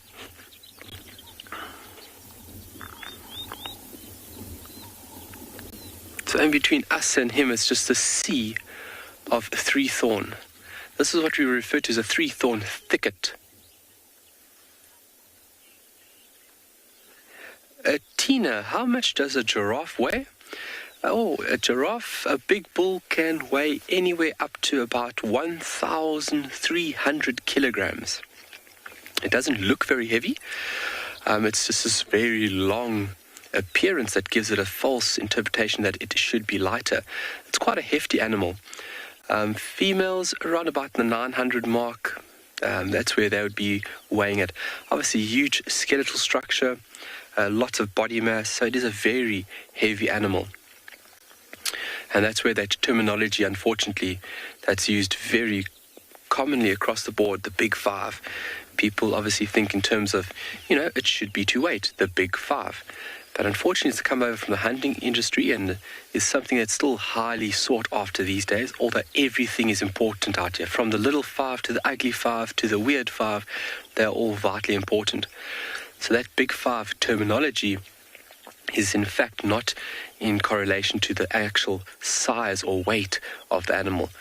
But back from the day of the 5 most dangerous animals to be hunted on foot. That's where that terminology comes from. And unfortunately, it's been leaked over to the wildlife industry in terms of reserves. And it is a nice thing to see the big five, but all of it is important. So, from here, we are still going to go west. We are not far off of this beautiful pan, where we are going to see what we can unearth up that side. And hopefully some nice little wading species for our birders. And then obviously, like I said, I really want to find those leaf cutter bees.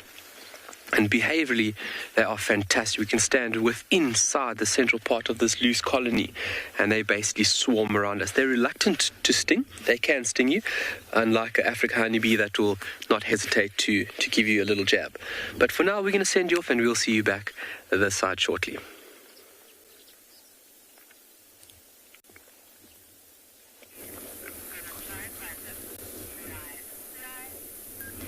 So this young lioness has heard something, and she's put her head up and she's listening very carefully. None of the other lions have heard it. They're all still flat. But she's definitely heard or smelled something. She looks like she's going to flop back down. So she's actually turning her face towards the wind a bit now. So I wonder if she hasn't smelled something, maybe a hyena coming to look for some scraps. Or even the other part of the pride, because we are missing the two big Ross males, the two youngest little cubs, and the one female. I don't think they're too far, I think they're close by. Maybe she's smelling them. But you can see how she's moving her ears constantly. She's listening for any little sounds. But she looks like she's fighting sleep this morning. I think that belly is so full that all they want to do is just sleep it off. So she's awake and she's alert, but she's kind of fighting it a little bit. Oh, there you go. She's starting to groom.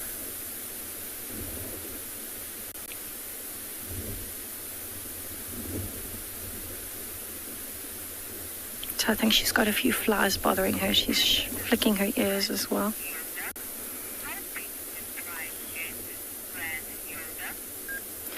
Brandylda, prides can get pretty big. Oh, yawn. So the biggest pride that we had here was actually the Birmingham Pride before they split. There were over 27 lions, I believe. But it really does depend on the area, the density of the lions, but a lion pride can get quite large. I would think one of the biggest prides would possibly be, maybe even in the Kruger Park, the giraffe pride is quite big. If you go somewhere else as well, maybe somewhere like the East African area. So prides of lions can get very big. I think the biggest recorded was closer to, if I'm not mistaken, about 35 or 40 lions. But that includes all of the cubs at the time, even when they're young. But here in Angala, this is our biggest pride of lions at the moment. It really does just depend where the lions are and the dynamics. If there's a very high density of lions in a particular area, you'll find the prides might be quite big because it kind of makes sense for them to be working together.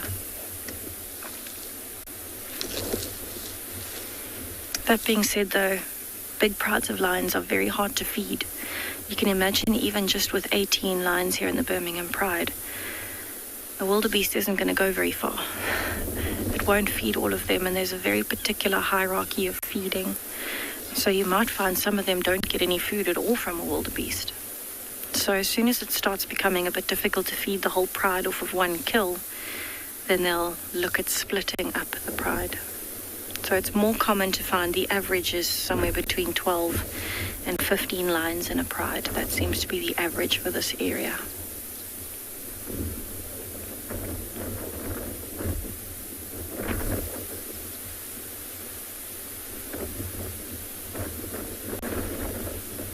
What's also interesting is that the males will move between all of their different prides. So when they're here, this pride is 18. But when they're with the pride in the west or in the northeast, then this pride would be back to 16.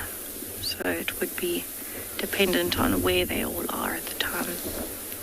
Seems like some of them are waking up, so I'm going to sit here and see what happens now that they're sniffing the wind.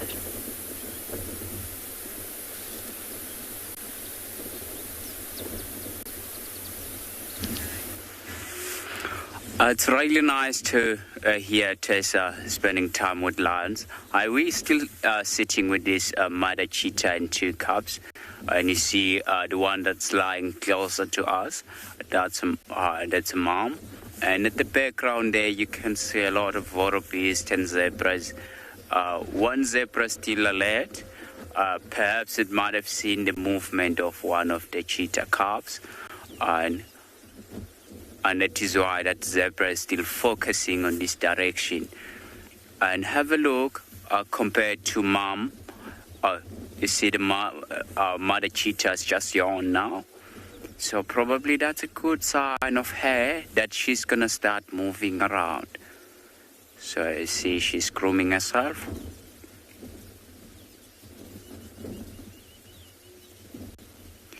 So have a look behind her head compared to the cubs.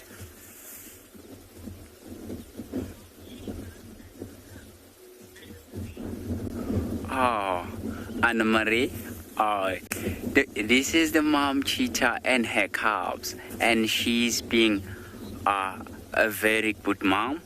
I think she started with 3 cubs, if I'm not mistaken, and now she's only have 2 cubs, which is really good for her. She's lost her other cub against lions, so she came across with the pride of lions, and the pride of lions did kill a cheetah cub. So have a look behind her head compared to her cubs. You could just see behind the neck of one of those cubs, and I think that's a she, because her cubs, it's a male and a female, so we can see just a small female or younger female. She's still very interested. There's some water back in front of her, but she's got a little bit longer hair behind her neck. Oh, you see the mother cheetah? She's just walking now. She's gonna go and join her cubs shortly. Then perhaps there will be a little bit of playing around with mom. But because she doesn't want to be seen, perhaps she's gonna just lie next to her cubs there, looking around first. Look at that.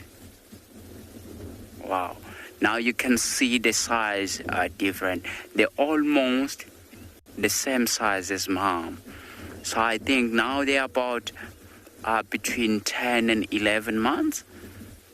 So they're getting to the stage whereby she's gonna start leaving them now. So what she'll do, she will quickly go and catch something, and while the cubs are busy focusing on eating something, she will then leave them and run away. So they will call, and she's not gonna respond. She's gonna run away from them, and they will focus again on feeding. But because it's a male and a female, then they will be together for about 3 to 4 months. Then after that, you can now just the male cub stood up. You can see she's a little bit bigger than a female cub. Wow. So then they will stick together for about 3 to 4 months. Then after that, each and every one will go separate ways. So cheetah is a completely solitary animal. And if there were two, if these cubs were 2 brothers, then they will stick. They will stick together for life.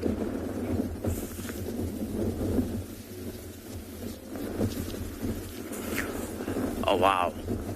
See the little female cub. She's looking around. You can see her coat as well. She's a little bit darker than the male cub. I think it all comes to genetic. it happens that sometimes you'll see the male darker than the female. Sometimes the females are darker than the male. Wow, but they're so pretty. So have a look while she's facing us. Oh, look at that. She's busy grooming her brother. Wow, that's amazing.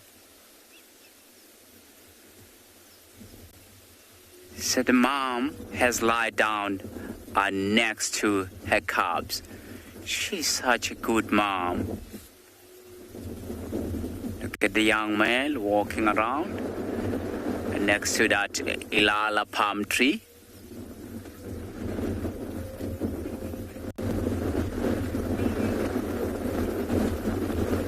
I think we're gonna stick with this cheetah and see what they are going to do in the rest of the day. We're gonna take you across to one of the rangers and see what they could show you.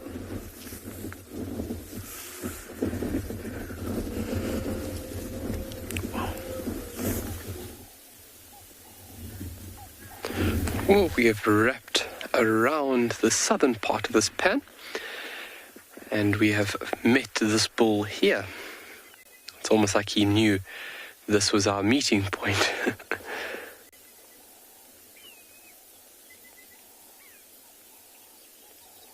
Looks like he wants to get down to that salt lick. So you can see the animal just scanning in front of him. Obviously coming down like it, just as if it would be drinking water, is a very dangerous position for a giraffe. Because that is the perfect time for a predator such as a lion to initiate an attack. So ensuring that your surroundings are clean and secure is of vital importance before you go off to get a drink or tap into a salt block. So the minerals found within that salt block are obviously very important. It aids in digestion of very rough material for animals out here through the drier and leaner periods of the year. But then as well as there's a lack of minerals within the soil, or a deficiency. If you look at your mineral content, it'll increase as once one reaches closer towards the coast. So historically, animals would have migrated to pick up valuable minerals. As in where this is the only thing that we substitute animals out here with is these salt blocks. It's obviously of vital importance for their growth and their development, but then also, like I mentioned, for the leaner times, for them to process and digest very rough material that would still be around through drought periods. And a very beautiful setting here. There's a little watering hole just in front of us, and there's quite a lot of water.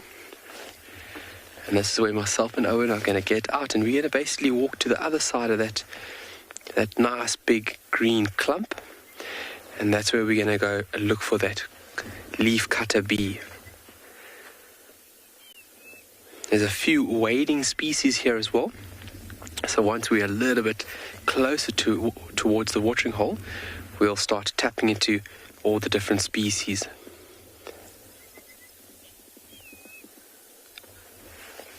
Lioness lover, how do giraffes defend themselves? Well, that's a great question. A giraffe are very capable at defending themselves. So not only can it kick backwards like a horse, and it's got a very large hoof. Its hoof is between 13 and 15 centimeters long, so quite a large surface to use as a weapon. But then also there's a lot of power in that animal's leg. If it had to hit you with its hind leg, it would shatter bones. So in the case of a lion, it will basically kick backwards just like a horse, and then it's the only animal, it's the only hooved ungulate, that can kick in all directions. So not only using its hind legs, but then it can lash and throw its front legs out to defend itself. And I mean, one solid connection to a lion's head that would spell disaster for the lion. So a lion is taking a huge risk at going after a giraffe, and when lions do go after a giraffe, it would be as a form of last resort. So they would be pushed into it, obviously from hunger. So you would need a few lions, not just one lion. You would need 3 or 4 lionesses, and preferably a big male there as well.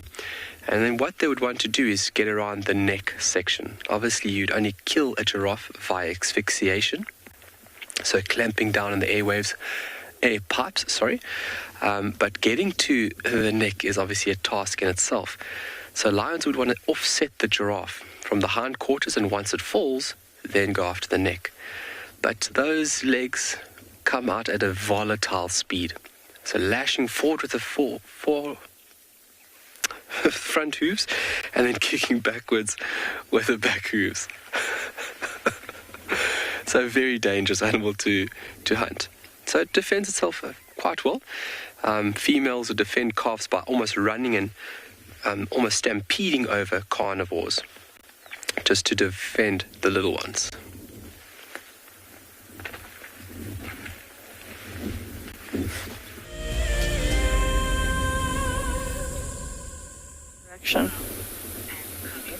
The mom grooming the cub. So some of the pride has now decided to get up and start grooming. They can definitely smell something. They're facing into the wind, a majority of them.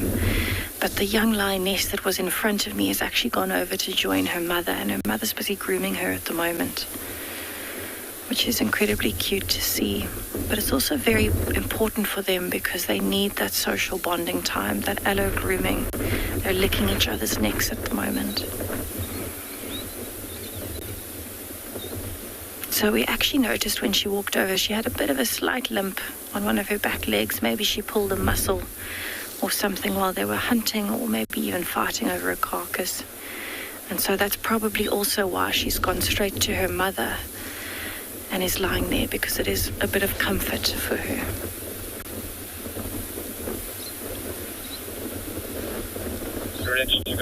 They are definitely smelling something. They're picking up their heads. So even the young male has his head up now, so does the white female. And they're facing into the wind. And I think they're probably smelling the rest of the pride. Maybe they are still where the carcass was from whatever they killed. Especially since it's the 2 big males that are with them, I would think they would be the ones to stay at the carcass.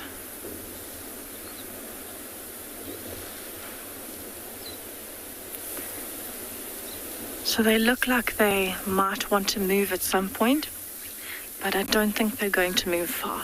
So I'm going to sit here and just see what happens now that they're waking up a bit.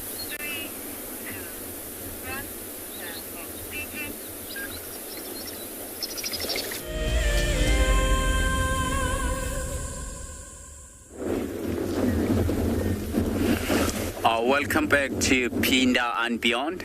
We're still sitting with this mother cheetah and 2 cubs. You can see the female cheetah, young female cheetah cub.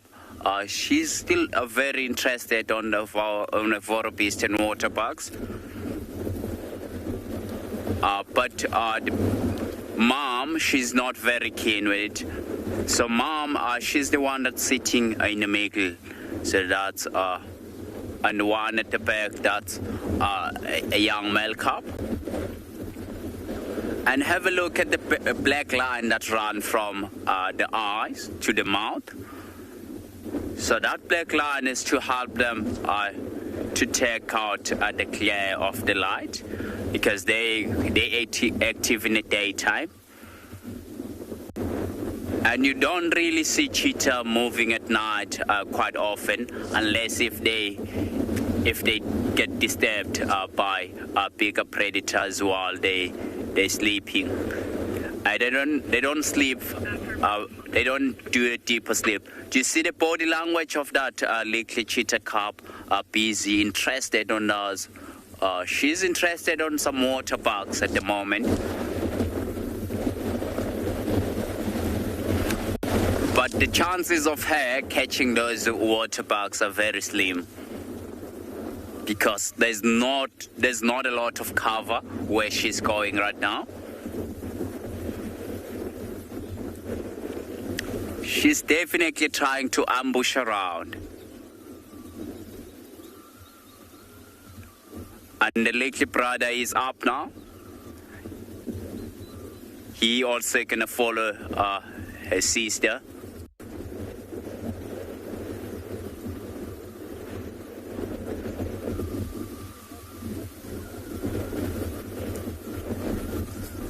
Wow, that's amazing. So the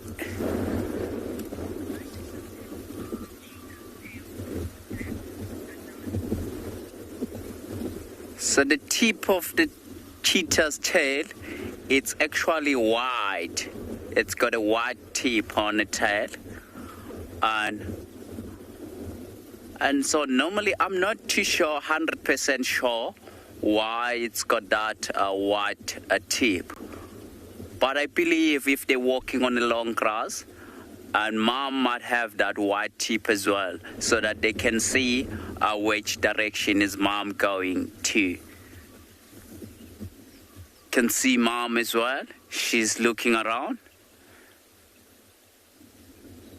And she hasn't put her head down yet. She's still looking around and make sure that there's no bigger predators around, because they're quite vulnerable to lions and leopards. That is why they have to constantly looking around.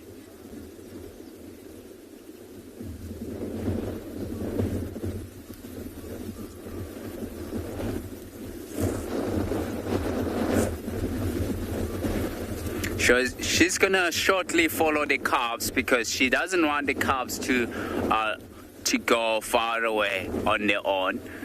As soon as she's stood up and follow the calves, will then follow her. But while she's still lying down, we're gonna sit tight and wait for her to go and join her calves. If she does look this way, try to see the color of her eyes. She's got bright orange eyes.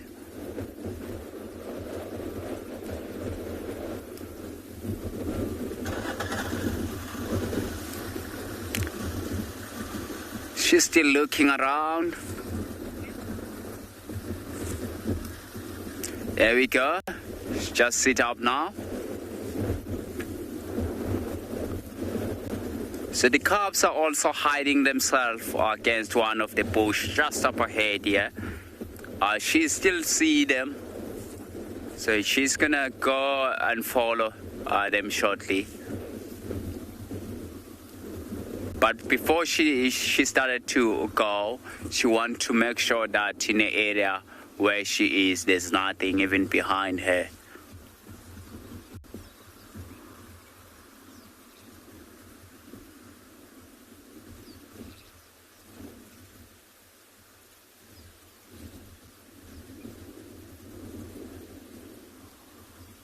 Do you see those skinny looking legs?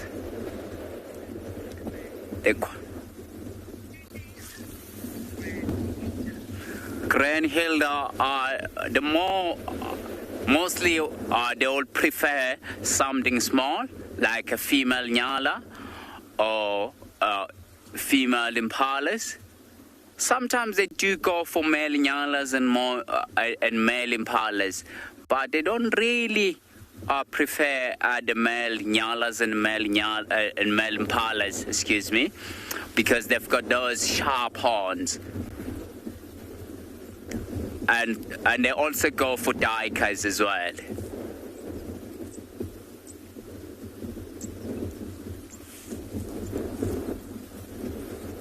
But with those skinny looking legs, I have seen her specifically before hunting the male impalas, and she was like 10 meters away in front of the male impalas, and she saw that it's only males, and what she did is she marked charge at them, and she didn't chase them because she saw that the chances of her getting injured are quite higher.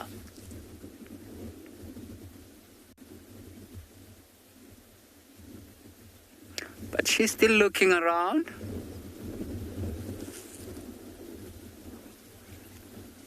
And we can just see the water bugs where she's looking. They're walking away.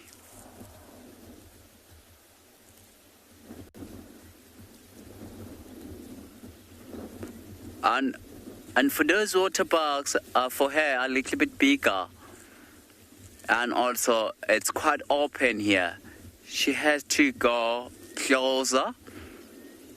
Probably she'll, if she find a nice opportunity, she want to get about like 30, 40 meters away, then start chasing. But she's not interested.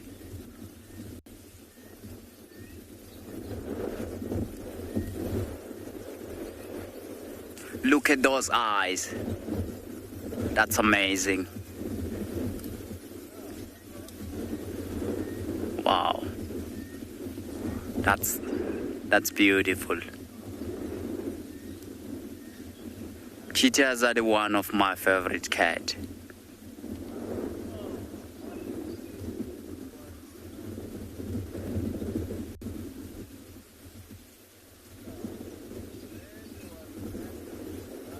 She's still keeping an eye on those babies. She can just see her cubs, but now are lying down.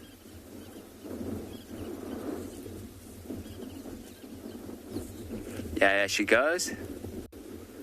Having a stretch. Look at that. Look at those skinny looking legs. Do you see her on her tail? She's got short, almost a short tail.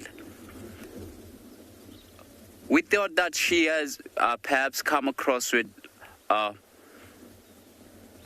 male cheetahs while she had like tiny little cubs, and she wanted to defend herself against the male cheetahs, and the male cheetah like bite her tail off, the white tail.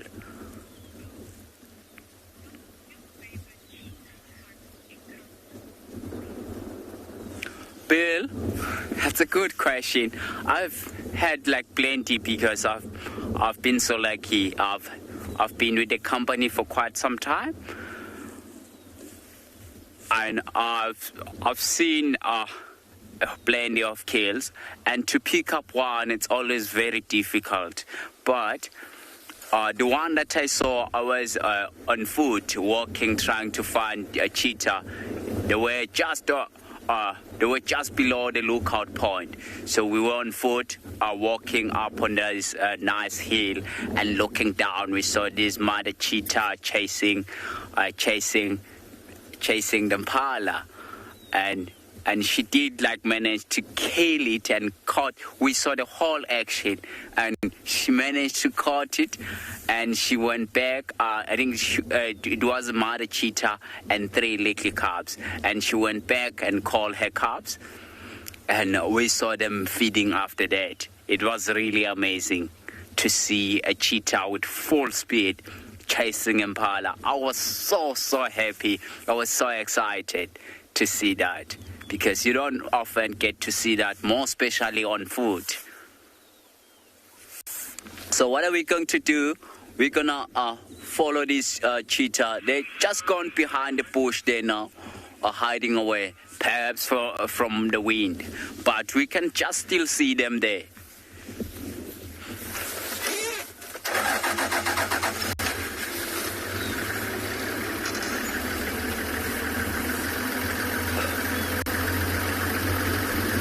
I think while they're still sitting up, we're gonna take you into one of our ranges and see what they found.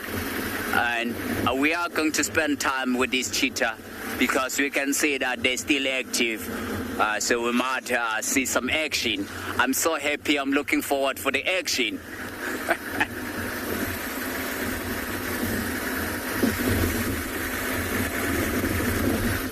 well, I hope that you do get some action. We, on the other hand, have had nothing. There is no tracks to work with. It's been very, very, very quiet on the Djuma front. It doesn't seem like there's been much happening at all. We can't find any tracks for cats anywhere. We had one track for a leopard, but not a very fresh one. It was during the rain, and so quite washed, and sort of disappeared into a very kind of dense area, and where we don't get much signal, so we didn't really check too much there. I don't know if it was Tundi or if it was maybe Kuchava, one of the two of them, on kind of southern Torchwood. So we left that, and I've just been bumbling around kind of looking for things here and there, but it's been, like I say, abnormally quiet. Even on the bird side of things, we're not seeing many birds this morning. I think maybe it's to do with this kind of colder weather and this wind that's blowing. Everybody's just having a morning in, which is not the worst thing. It's all good. Eventually things will break and things will kind of start to happen. So just got to be patient and see how it goes. So what I've decided to do is just come back kind of westwards and just see if there's any sign of Tingana from where we left him last night. He was kind of moving southwards when I left, and then there was alarm calls for maybe another cat in the area as well. So worthwhile just trying to kind of scratch around and check and see if there's any sign of him or potentially whoever else was around. Maybe it was Shadulu, you never know. So, or NAIDU possibly. I don't think either of them have been seen this side for a few days now, so it makes sense to kind of have a look and check. Like I said, maybe we'll get lucky with one of them. Even if we don't, it's okay. At least it's not raining, so that's the one silver lining for this morning. We might not have had many animals, but at least we're not being rained upon as yet. It's always a positive when you're in an open vehicle not to be getting rained on. Right, so we're going to go check this western side. We'll try to see what we can find. Hopefully there'll be something of interest, and hopefully it won't take too long to find it.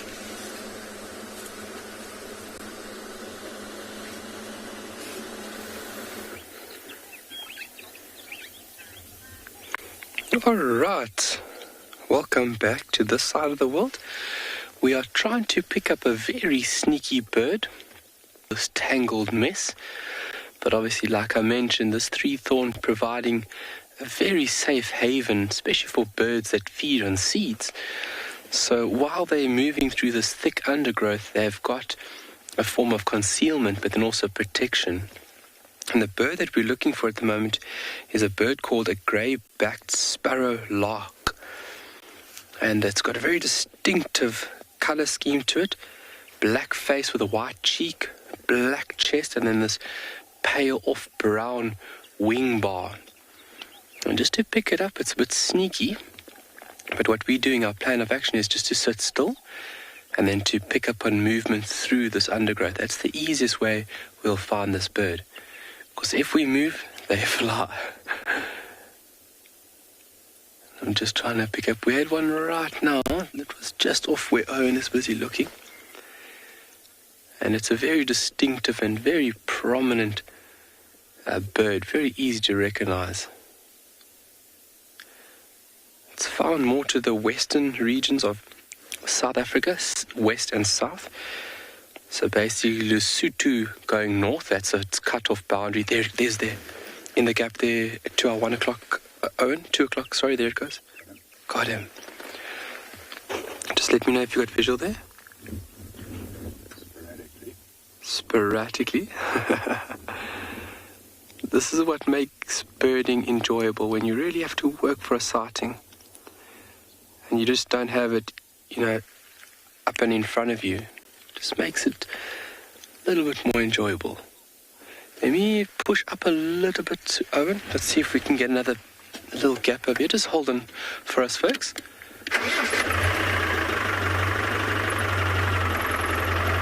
So it looks like they're feeding this way, huh? So I should get another gap here now.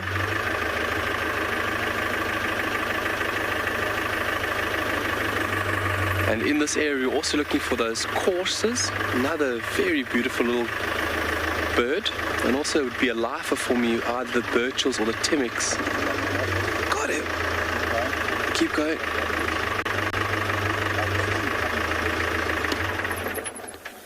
Fantastic.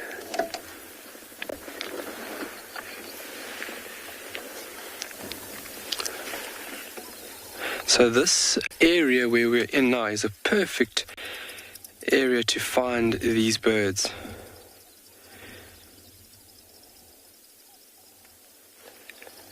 They definitely enjoy the more drier regions of Tswalu. I said out to the west. Have you got them there, Owen? Yeah. Fantastic. Sure, Owen's on it. Oh, there. I see where you're looking.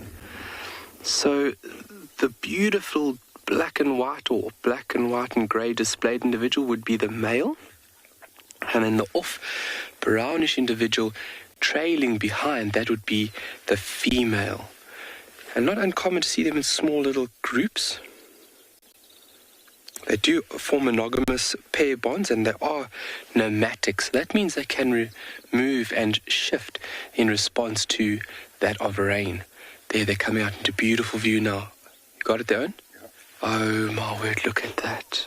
Oh, look at that big white cheek wrapping around to the back of the head. Dark black face. There's the female trailing just behind him. Look at that. Yo. Black throat, black chest and belly.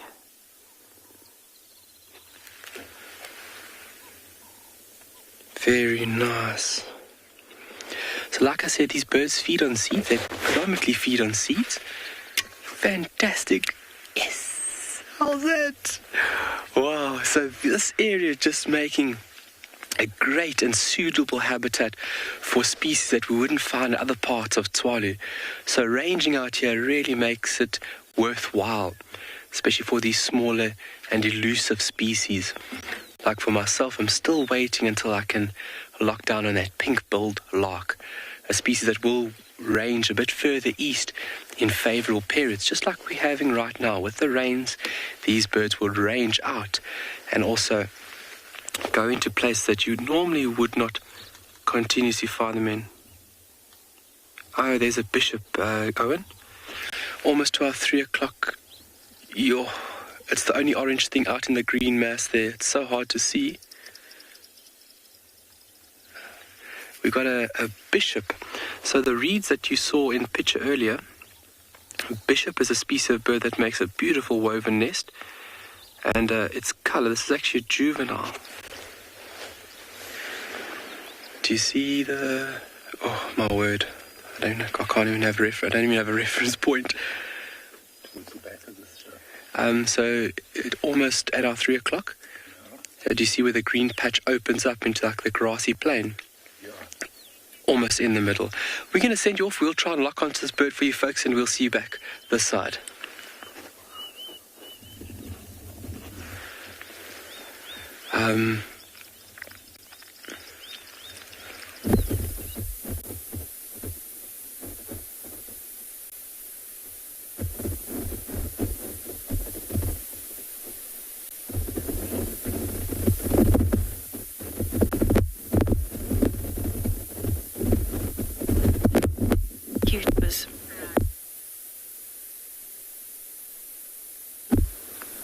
We are sitting with the very sleepy Birmingham pride, and they seem to be enjoying the breeze.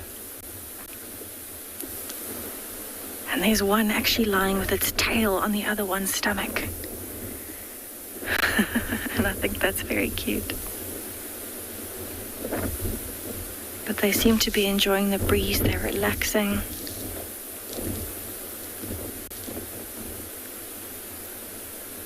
And every now and then they're lifting their heads and putting it towards the breeze. They can smell something, they can maybe hear something coming. And I think they're just looking for the rest of the pride. So at the moment their bodies are just focused on digesting. And they need to try and get as much energy as they can out of this red meat that they've eaten.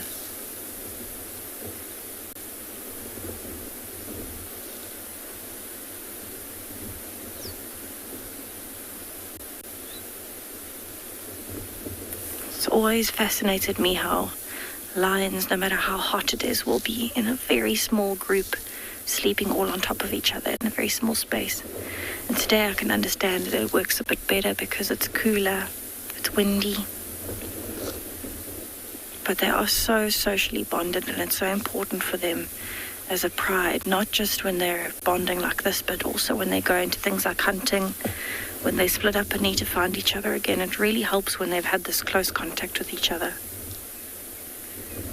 They know each other's smells, they know each other's sounds as well. And they have that bond and that trust between all the different members of the pride. So the young male has actually woken up a bit, and he's also now looking into the breeze and periodically grooming himself. And he's actually focused at the moment on grooming his paws and his face.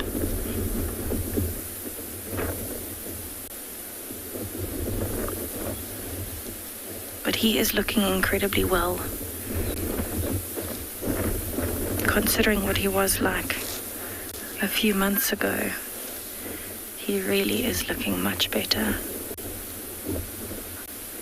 So we're going to sit here with them and see, maybe they might move a bit just now into the direction of the wind, looking for that smell that they're picking up.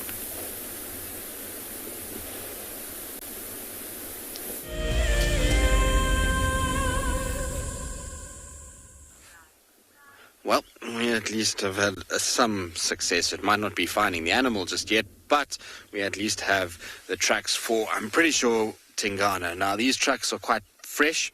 You can see this is his front foot over here. So this one is front foot, and this is the back foot. And you can see the difference between the two. The front foot, if you have a look, is a very rounded track and quite wide on the back pad.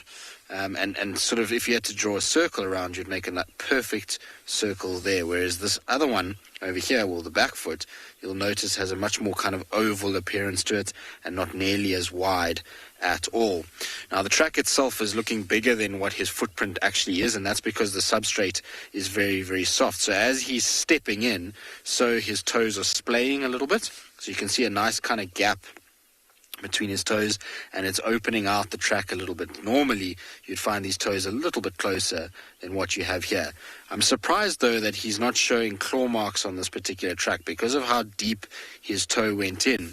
Often what you'll find is when that toe goes in, it actually causes the ligament to flex a little bit, and then the toe, the claw actually protracts, and sometimes you can get a little claw mark on the front of them. But the tracks are pretty good. It was after the rain, which is always a good thing.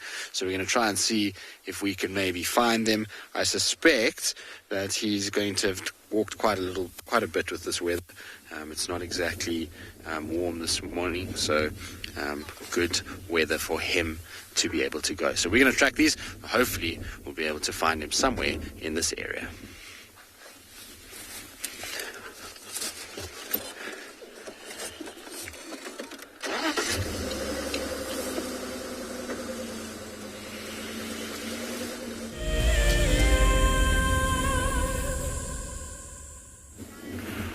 Welcome back to and Beyond Pinda. We're still sitting with this mother cheetah and her two cubs. And hopefully Tristan will be lucky as well with the leopard that he's following at. So we're still sitting with her. You can just see Mom. She's still lying down here. And her little two babies, they have moved away from her. They're quite a little bit further away. So I think what I have noticed is that they're quite hungry. So they really want to find something to eat. So Mom, she's not very keen to go and look for food for them. We also had her calling her cubs back, but the cubs are not very interested to come back. So have a look, they're all like looking around all the time, looking for any opportunity that it might present itself. So the much better chance of them finding opportunity to hunt, it's when if they go into those woodlands at the distance, just on the edge of that open grassland.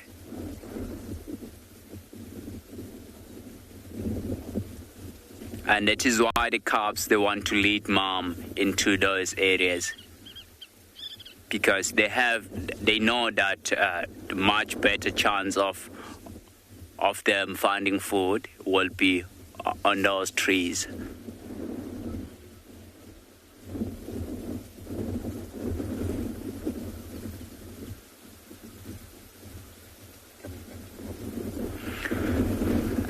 Mom, she's still lying down here, enjoying.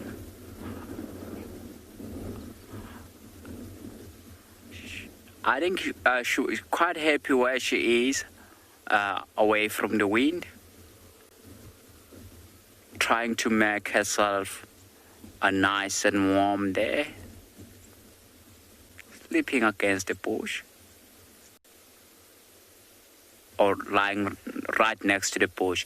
So one, a little cub or female cub, she's coming back to join mom again.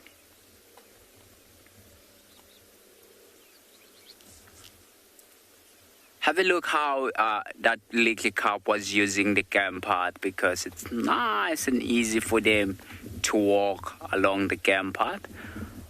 She's found a little bit higher point to scan around.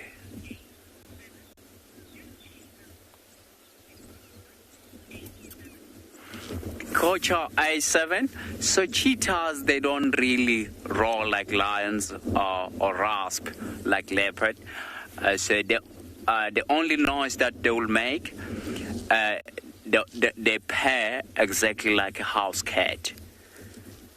So if you sometimes get close enough to the cheetah, you could actually see them purring.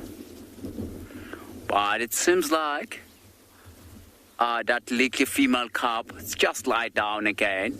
It's gonna enjoy itself. And sometimes mom,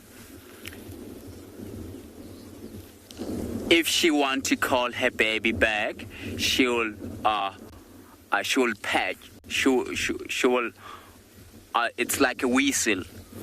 Then that's a sign of her calling the baby back. It's like a bird calling. I'm not quite good with the sound, but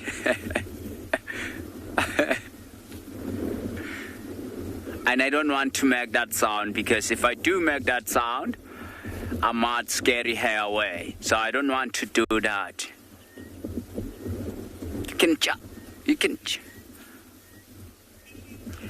You can just see a male cub right at the back. He's also watching her sister and her mom. He's gonna probably come back and join them, because he's gonna be quite scared on his own. They don't really want it too far from mom. But now I think we're gonna spend time with this cheetah and see what they're going to do. We're gonna take you to another location and see what the other rangers has found.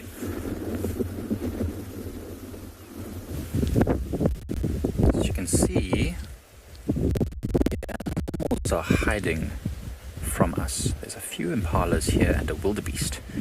Because of this extremely windy day, I think most of the herbivores are trying to take shelter amongst the sparse thickets of this drainage line which you in Ndlovu Dam. There's plenty of antelope around, so they would probably prefer to be sheltered from the wind, knowing there's lots of eyes and ears around them. If there was just one impala by itself, it would probably be out in the open. Rather be safe from predators than comfortable from the wind, I suppose. These are all males that I can see, varying ages. You can see there's a bit of tension. Those two there doing a bit of squaring off. This relatively strong-looking male deciding that he doesn't feel like fighting right now. And why should they? Plenty of grass and leaves to go around. No females are ready for mating. There's really no point in fighting. Looking very sleek at the moment.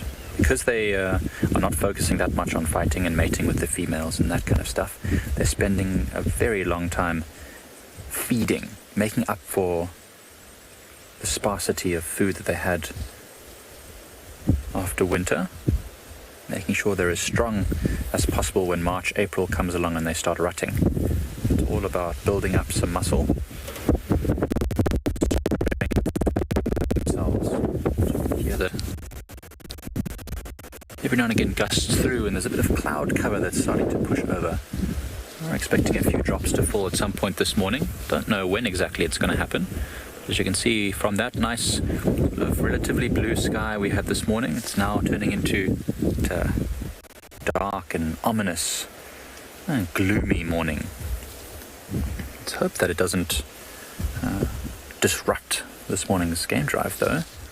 Quite enjoying the fact that it's a bit different to normal, a bit windy and cloudy, and hopefully it's going to bring us some activity.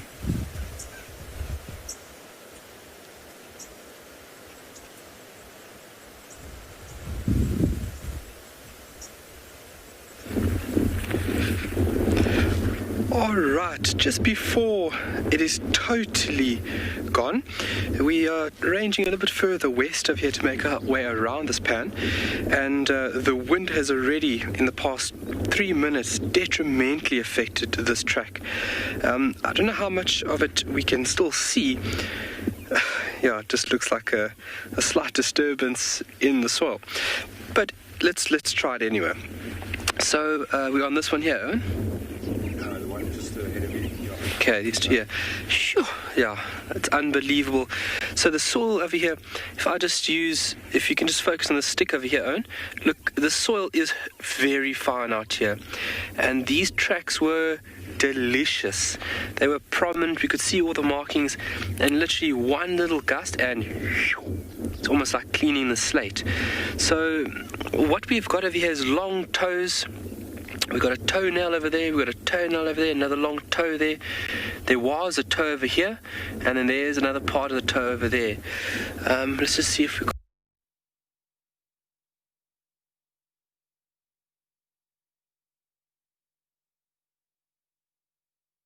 exactly that changed.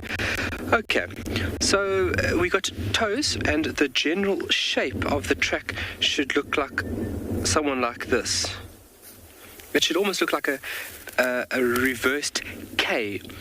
And this is the track of an owl, more than likely a spotted eagle owl.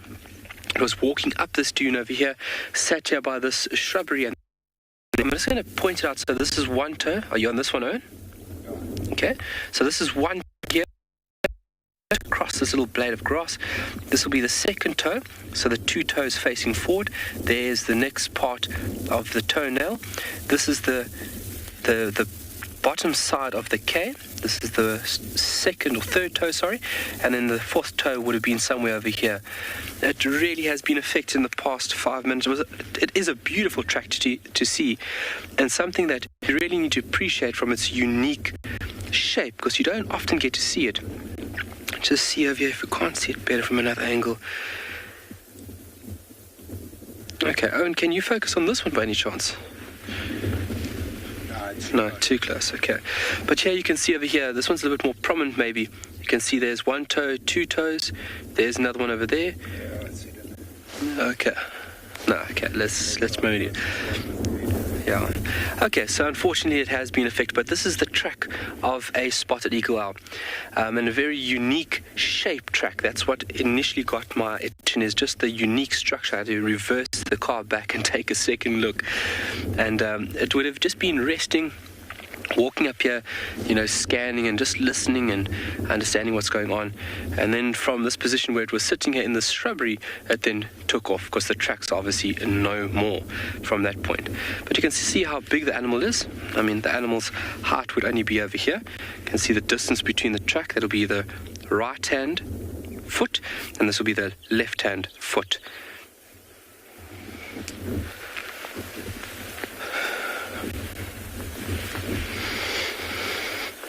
Sure. That was quickly gone. Welcome back to Pinda and Beyond. We're still sitting with this mother cheetah and 2 cubs. They still one male cub, it has joined back mom, and the other female cub she's still a little bit away from her, so perhaps she's gonna come join them soon. And have a look at the background there. It's a very nice, beautiful area. In the background there, you can just see the yellow-looking trees. Those trees are known as fever trees. They're also known as Senecalia or Xanthophoria. They only grow in the area close to the water, where we find a lot of water. So the reason why they call those trees fever trees, it's because when the first people, white people came in South Africa, they used to camp near those fever trees, and they were getting really sick. They thought that they're getting sick because of the powder of the tree. It's got like a yellowish powder that comes out on the bark of that tree. So they thought that it was from the powder. Meanwhile, it was in the powder. So they were camping quite close to the water source, and it's where the mosquito breed. So, and they were getting malaria, and they only found out later that they were getting sick because of the mosquitoes. And they're so pretty, those yellow-looking trees. And you see most of them are falling down onto the ground. So if the elephant do come into this area and to feed on this grass, nice green grass, they also push down those trees to get onto the top of the leaves, sometimes perhaps to get into the roots of the tree. But someone will say elephants are destroying, but actually they're not destroying. They're helping what we call macrohabitat species. So you remember earlier on we had a guinea fowl calling. They were calling into that direction. So probably they're also having a nest underneath those fever trees. Lisa, so this mother cheetah here close to us, do you see her size? She's not gonna grow much bigger than that. So the average lifespan of a cheetah, it's between 11 and 15 years. So, but in the captivities, cheetah can live longer, but in the wild, they don't live very long. As I said earlier on, if you were with us, that she started with 3 cubs, and now she's down to 2 cubs because of the lions. So because the cheetahs here are also adapted to hunt into the very dense vegetation, whereby they can't see what's really in front of them, and they do end up walking to the lion pride. It's when they'll get themselves killed. But it seems like this cheetah, she's so clever. She's been spending like a lot of time in this open grassland. So early in the afternoon, she'll be out in this open grassland. Then later in the day, she'll go and hunt and come back and and spend a night out on this open grassland again.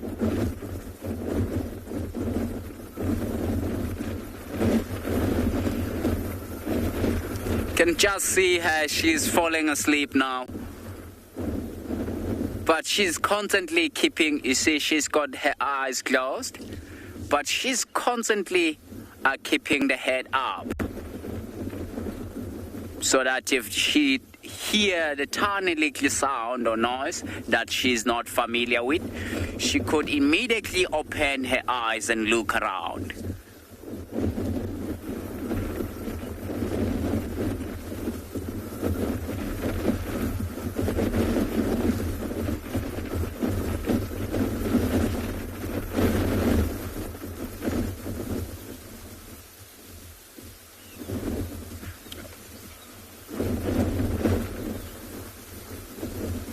We've got some nice sunlight at the moment.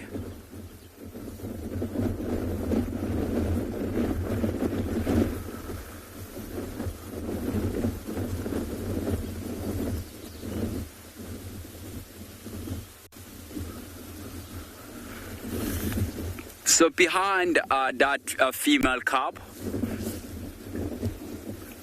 there's water not too far away.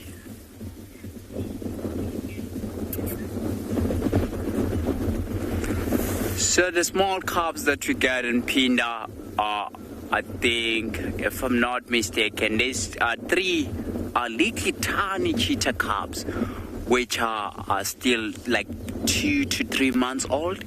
They're so small, they're so cute.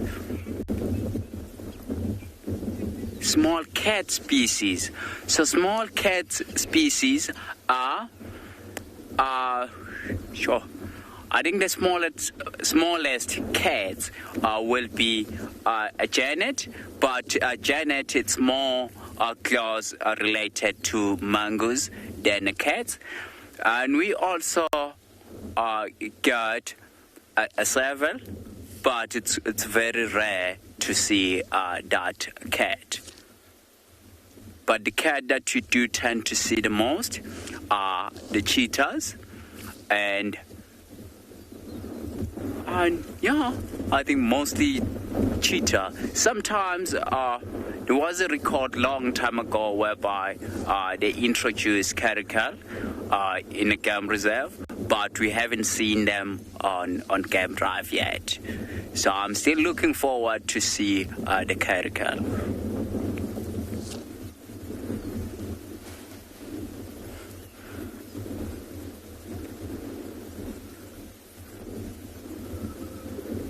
Can just see the young female cub right at the back there. She's still looking around, keeping an eye. There's some water bugs that walking from right to left.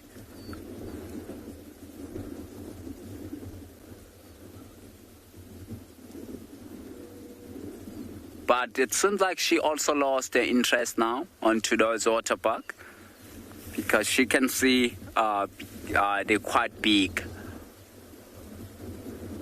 If there was a baby water bug, maybe they will be very interested.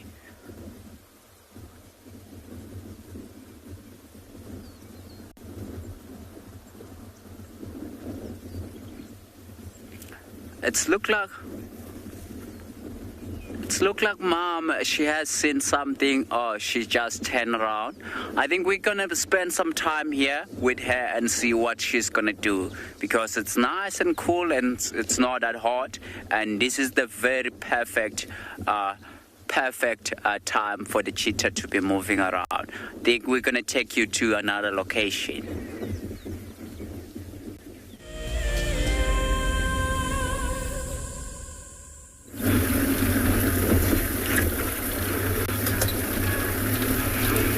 So welcome back to Ngala, everybody. I've left the Birmingham Pride. They're incredibly sleepy. They're nice and relaxed this morning. And they actually all just put their heads straight back down. So what I thought I would do is actually leave them and head down towards the river and see if maybe we can find any hyenas or leopards along the banks of the river, because it is so nice and cool today. So what I'm hoping for is that because of that overcast sky and the wind, that those animals will be moving, maybe in the riverbed looking for some water or looking for some food. And So that is my goal for this morning, now that we have seen the Birmingham Pride. It is quite windy here today, so I'm thinking it is going to be quite difficult to find any of the herbivores in particular, because they will actually be hiding in this weather. They are so nervous because of the predators being more active. So I'm thinking it's a good day for predators, and that should be the main focus.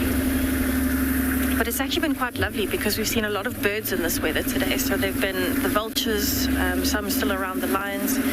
We've also seen some of the tawny eagles. We actually saw 2 tawny eagles this morning. And so I'm thinking along the river we might see some of those as well. But it was actually so lovely to be able to sit with the Birmingham Pride and watch them all stretching and just kind of turning over. And I think they're going to be lazy there for the rest of the day. So I'm really hoping that going down to the river, I'll find something else.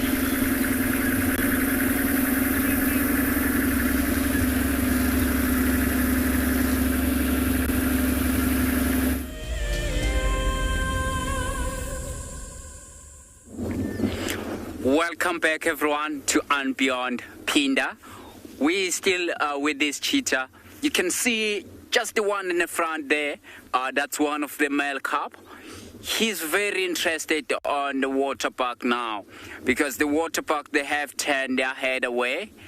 And as you'll see, as soon as the water parks are facing this way, he's gonna stop, stay dead still, and wait for them to go down feeding again. He is closing a gap now. You see Mom at the back. She's not in a stalking mode. She doesn't have her head down, and she's just walking around because she can see that those water parks are a little bit bigger for her. But the one in the front, the male cub, look at him. Look how he crashes down. Wow, that's really amazing to see. And even the female, a younger female at the back. So they're getting to the stage whereby now they're learning how to hunt.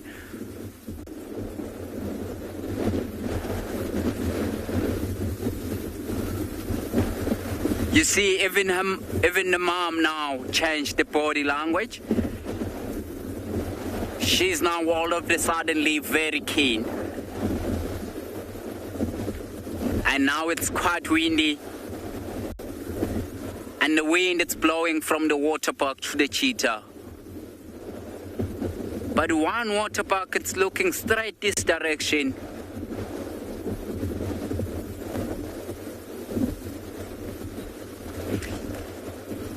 You see Mom, she's taking a step forward, slowly, and putting the feet onto the ground. And while she's keeping an eye on the water park. So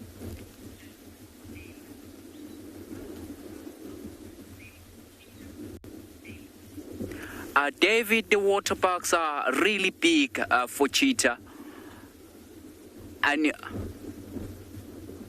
for her to take down those water parks, it's gonna be quite interesting. They're quite big for her. You see the male cub just crashed down now, trying to hide away. So the water parks are now aware of the cheetah. You can see they all are facing this way, watching the cheetah. You see the male cub is just lie down now, pretending that he was not hunting. See,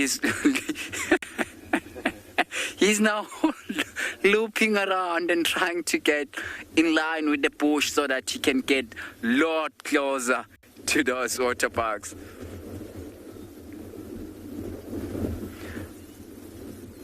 But it seems like the mother cheetah now has lost the entrance. She's not interested anymore. See, the water parks are moving around. That male cub, it's so clever. He'd want to chase those water park back to Mom. But the water bugs are still keeping an eye on him.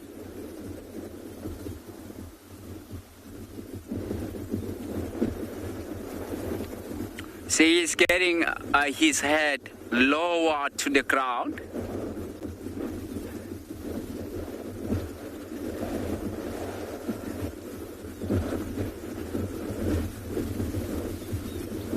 You can see that white tip of his tail. We can see that very easily. That's a giveaway sign of them. Wow. It's amazing how camouflaged he is now.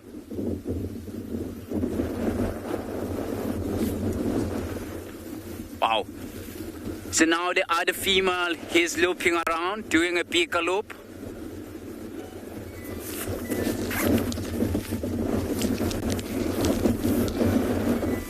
So he's doing a bigger loop around. So the water bugs are now running away. So the water bugs are gone now.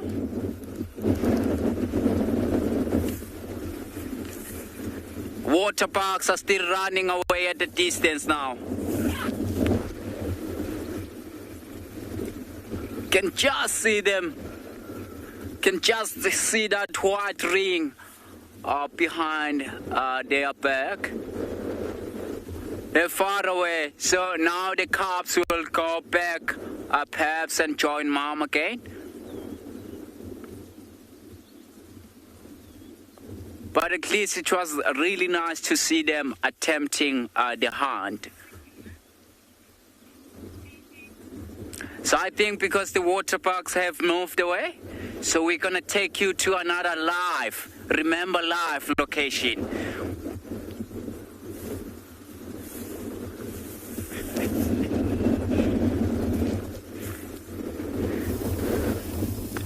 All right, not a great position. Oh, there we are. Not a great position where we are in terms of the sunlight, but it would. There we go. So this side of the body, obviously, the shadows are being cast, but you can see a very distinctive white throat, dark cap, uniform brown along the back of the little. And this is a bird I've only seen a few times here on Tswalu. This is a capped wheat ear, and that is a very nice sighting. There we go, even better in the shadow there. You got it there, Owen? Just go slightly to the right. He's back up on the little shrub. Got him. Fantastic. Beautiful little male capped wheat ear. Very distinctive colors or color scheme. That nice greyish cap. Nice white section between the beak and that of the cap. And then obviously that white band running in and over the eye. And then look at that beautiful black bib. Nice hopping behavior, obviously feeding over here. Feeding on insects that would be coming in and being attracted to all these little flowering plants out here in the west. And then ants and termites do make a very large part of its diet, along with other things here and there. I've read documentation of eating fruit as well. Oh, where's he gone? Got him. As long as you've got him. He's quite a quick moving little bird, giving that little hop hop. What we initially stopped for was an agama that decided to make his way from the top of the shrub down to the ground. But then how lucky we were to spot this fantastic little bird.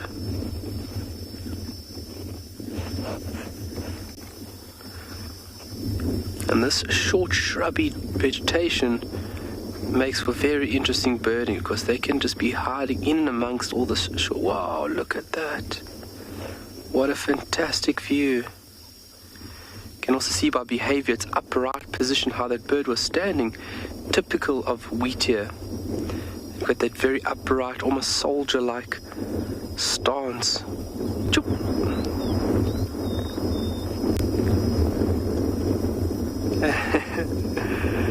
Anna Maria, I think this is going to be almost a daily thing. We have our summer list is at about 120, and I heard from one of our viewers yesterday, Bob from Australia, that since we've been going, we've got 70 different species on camera, which is phenomenal if you think about our summer count being 120. So we have been tapping along with these feathered friends, and it just shows you the wide variety of avian species that occur throughout Tswalu. And obviously, depending what habitat or vegetative group you are in, Tswalu has 14 different vegetative groups. Depending where you are, you have a high probability of finding different species.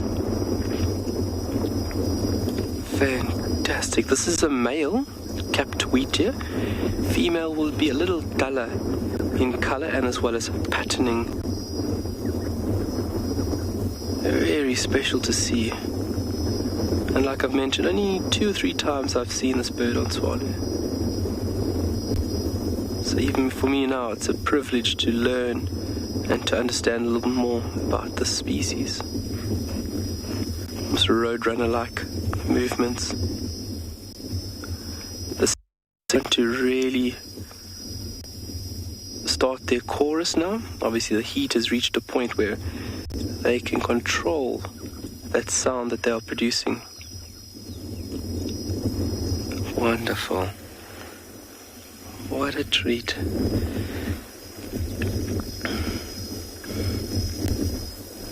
Oh, it's fast. Jeez, I'm glad you're keeping up with it, Owen.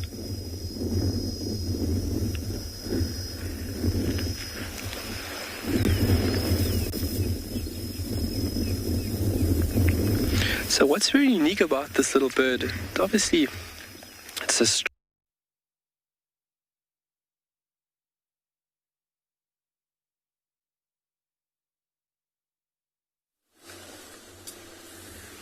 Well, unfortunately, there's a little bit of signal breakup down in Tswalu, so you guys are up with us in Djuma, where the wind is starting to really howl. Now, you might be wondering what I'm doing. I'm busy following the tracks of this male leopard. I'm pretty sure it's Tingana. In fact, I'm 99% sure, given where we left him yesterday. But we did a loop all the way around. We checked. There was no sign of him coming out anywhere. And so I was thinking that maybe he's here somewhere. There's a very big prominent game path that I'm hoping he's taken. And maybe it's just lying up at one of these termite mounds watching an aardvark burrow or a warthog burrow, and it's just kind of sitting and taking it easy. That would make the most sense. Although the road is right here, and we've kind of taken the route that he would have had to have taken to get here, and there is no sign of him at all. So I don't know where he's gone. The roads are tricky in places, though. When it comes to tracks, it's really not easy to see in some areas. It's become so hard with the rain that, you know, even where we found his track coming into the block, it was kind of just a smush rather than an actual footprint. So we're just trying to play a game of kind of working out where exactly he could have gone. All right, well, we'll keep looking and keep trying and see if I can find anything here. Hopefully they will get some sign of him somewhere.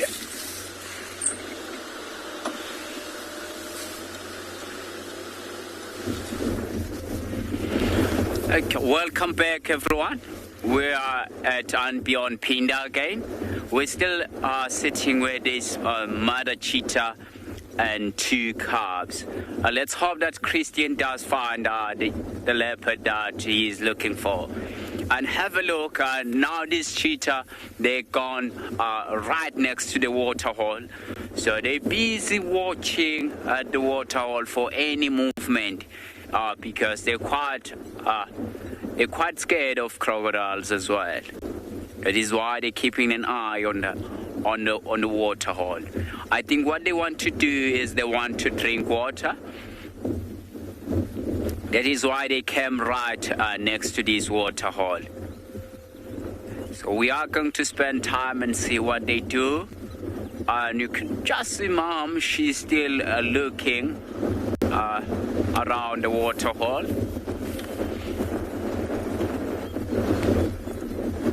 See the female carp, she's interested on something in the waterhole.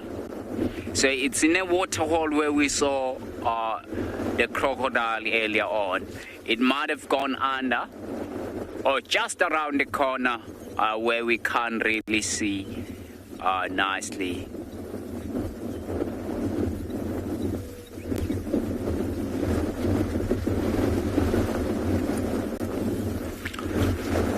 So the water box.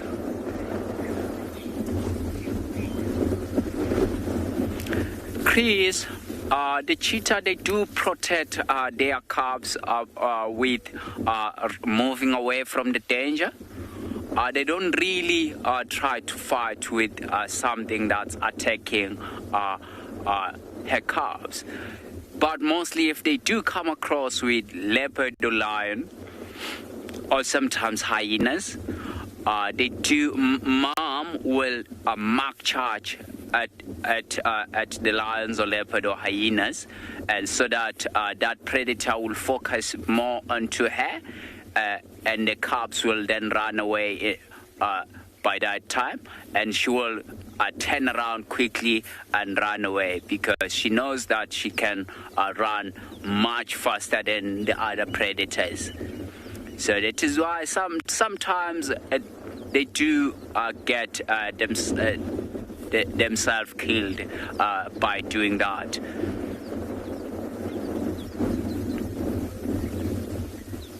But with crocodile, they don't really do anything.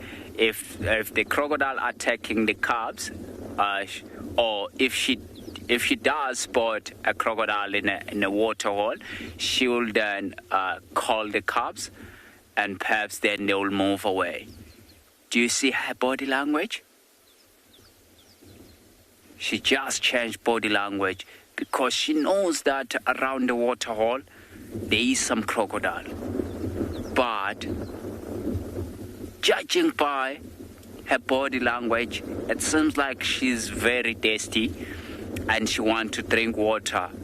But she's so scared to go straight into the edge of water and start drinking.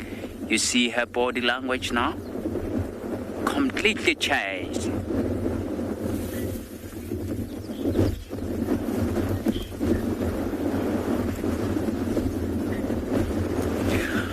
Anna-Marie, oh, the cheetah cubs are so cute and fluffy. You're definitely right. They're one of my favorite cubs. Do you see on a female, she's got a big cut on the inside of her back leg. So probably in the last couple of days, she did caught a fully grown nyala, and I think it's when she cut herself. But the cheetah cubs are really cute, Anna-Marie. They're one of my favorite one, with that white mane and dark, because they born dark with a white mane on their back. They're really so cute.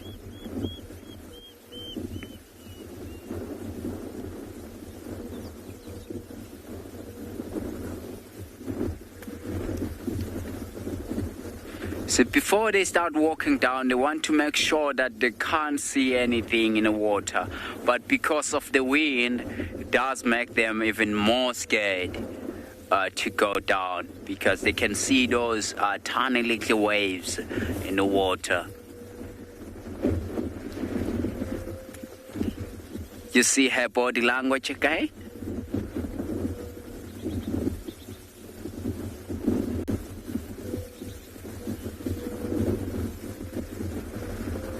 Still watching the waterhole.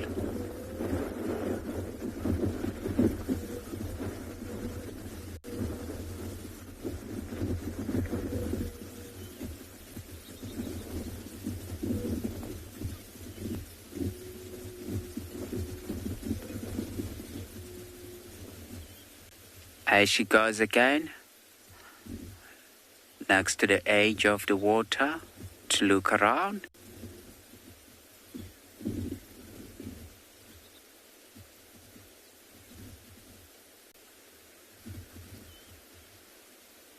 You can see now nicely the size difference between the three of them. And the one on the left, that's a younger male, and the one in the middle, that's a younger female, and the mom, she's on the right hand side. See, she wants to go down, but she's a little bit hesitant.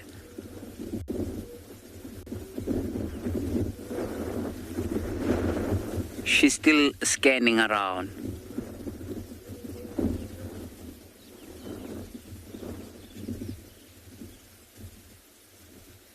Here we go, she just sit up now.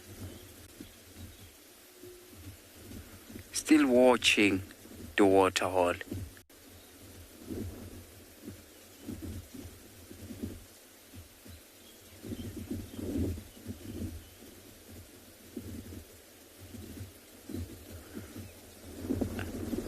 The female carp in the middle look like she's seen something in the waterhole there. There she goes.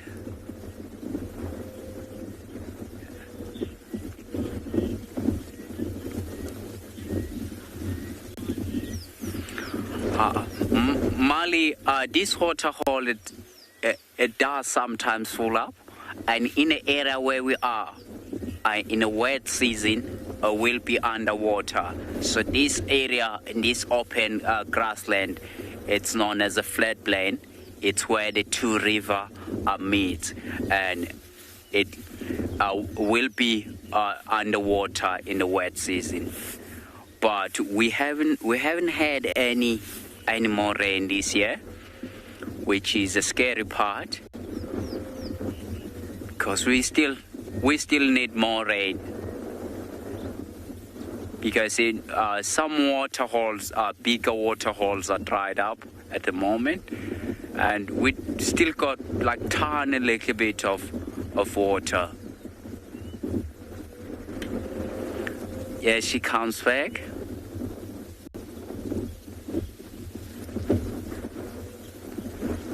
Look at her looking around. That's cute little face. Wow, that's amazing.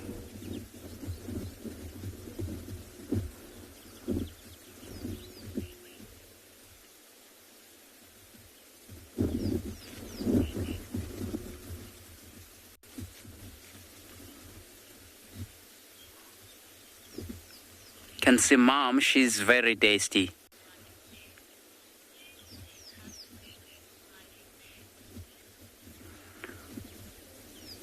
It's quite windy at the moment. I missed the question.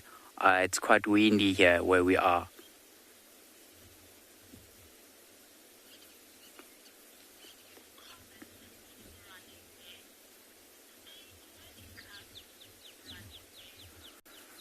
Running there, yes, they are.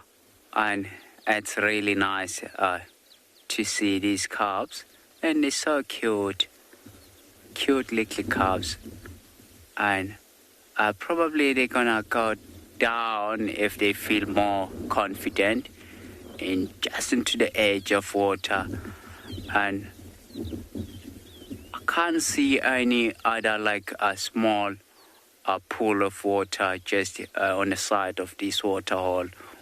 Sometimes they do go and drink water where the elephant has been to. And the water does go to the elephant tracks, and it's when sometimes they feel more confident to drink.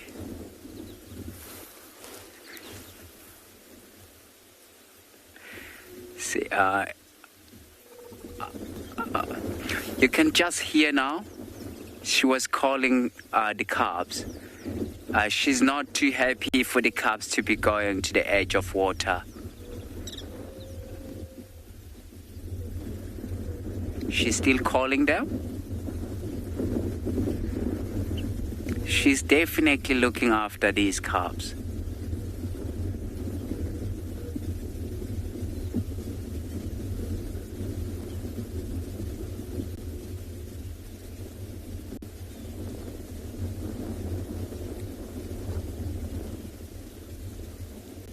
Wow. She's still keeping an eye on the water. If she does see that that younger male cub, he's gonna get right onto the edge of the water, she's gonna call them and perhaps start to lead them away from this water hole.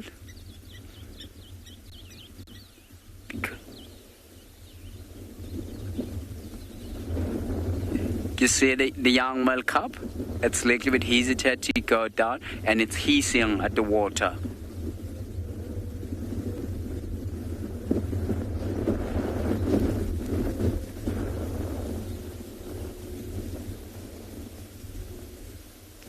You see that? It sees a tiny little movement in the water, and it will open its mouth and show those teeth to whatever it's in the water. It's amazing how they know that in these water holes, sometimes you do find crocodiles.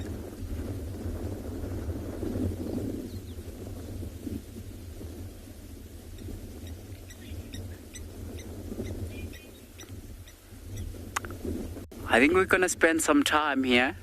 You can see one of the male cub has lied down, and we are going to take you to other ranges and see what they found. Remember, we are live. Everything that's happening, we're live.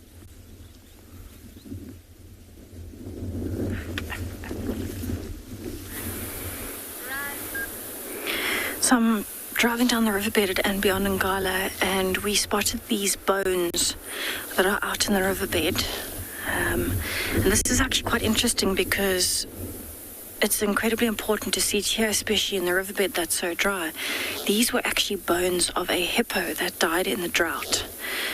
And so what happened was it was actually a male, and because water was so scarce at the time, there was a massive dominance fight over the water holes, and so the hippos that lost the fights had to move off, and so he actually came down here in a bit of desperation, hoping there'd be some water along the riverbed where there used to be water years ago. And he actually died in the drought. And so these are some of his bones that are still remaining. There's a vertebra from his neck, and then 2 of his leg bones. And they've been here for quite a few years. They've been moved occasionally by hyenas and such, but majority of the carcass actually stayed behind. And so we don't have any parts of his head left here, but there are some leg bones, there are some vertebra, there's a few teeth here and there lying around. And this hippo would have really hoped in desperation that any sign of water down here would have been a lifesaver, because they have such sensitive skin. He actually didn't cope in the heat of the drought. Their skin is about 7 times more sensitive than other mammal skin to dehydration, to sunburn. And so without that regular access to water in the heat of the day, hippos will very quickly die of dehydration. They can get quite a bit of bad sunburn as well, which also adds to that dehydration, similar to heat stroke in humans. And so what happened was, when he died here, a lot of the carcass was eaten, but the hyenas have actually left quite a few of these bones. And they're quite big. It's quite difficult to... Okay, we'll be back with you shortly.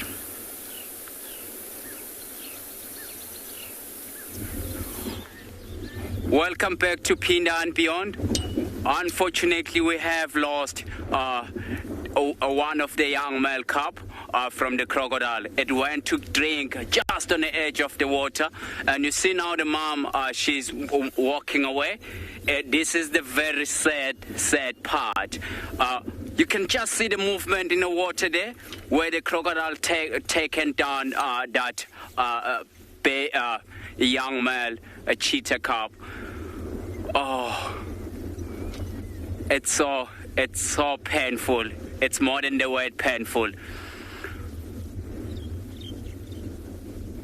And nothing really we can do because that crocodile, it was just ambushing the cheetah there. And the young cheetah cub went down to drink water. And it's when the crocodile came up and caught it.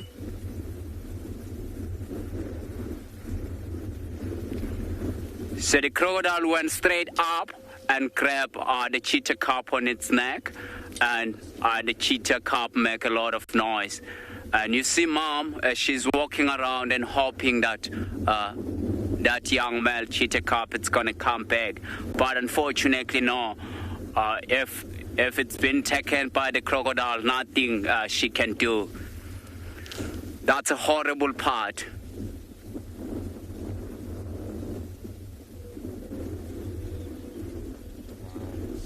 Oh no. Can't believe what I saw. I cannot believe it.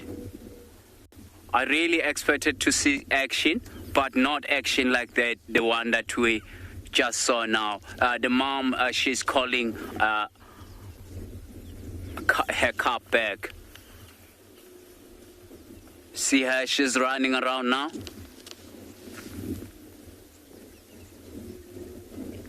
She's still watching at the waterhole. Probably she's not gonna leave this waterhole anytime soon, because she's gonna hope that the crocodile will let the little male cub back.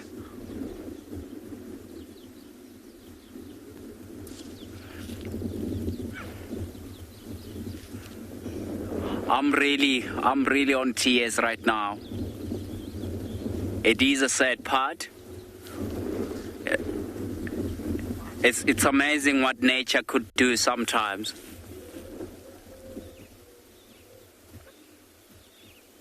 And the sad part is that we've been watching these cheetah cubs from early hours of this morning. If I'm not mistaken, we've been with this cheetah for like over an hour now. And she's still calling. And you could hear that high-pitched sound I was talking about.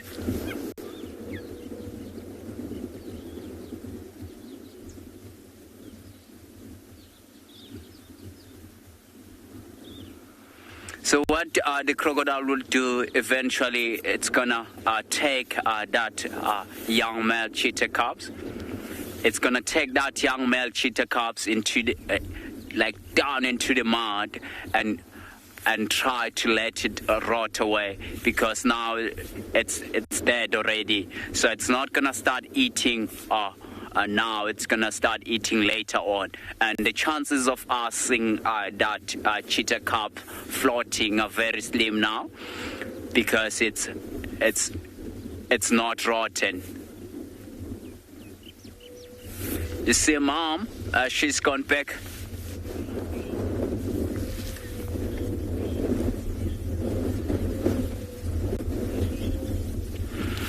In nature, the cheetah numbers are very down, and as we saw now, we just lost one cheetah, and the numbers it's also going even down again. In a game reserve as well, we're doing so bad. We're doing really bad. And sometimes I do wish that I could speak animals' language.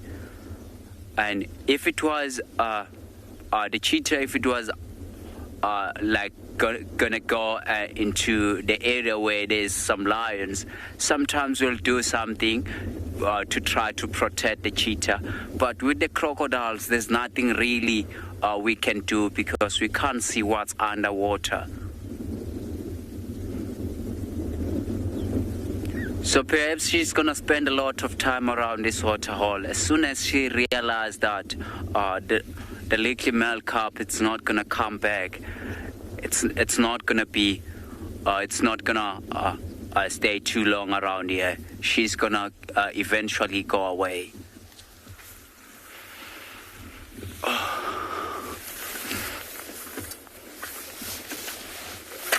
But she's still watching the waterhole. she's still watching at the waterhole, and you see the likely female carp. She's also calling back the young male.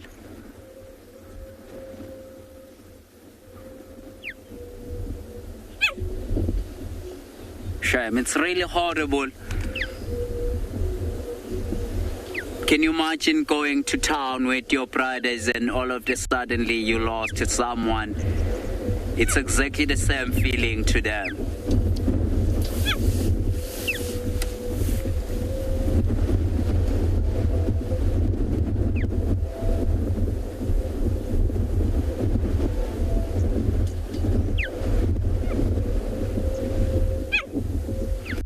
So now they're expecting him to come back.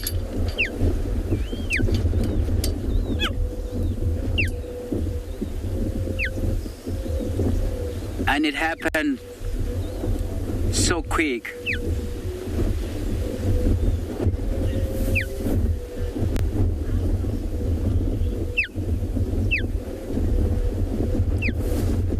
Leopard lover, I think she's gonna keep calling up until she realizes that it's not gonna come back. But leopard lover, she's gonna perhaps spend like some few hours around in the area and try to call him back. Even probably as now she's moving away. She's gonna walk away and come back again up until she realizes that he's not gonna come back. As we speak now, she's moving away. She's running away. But still, she's gonna keep an eye at the back to make sure that he's completely gone.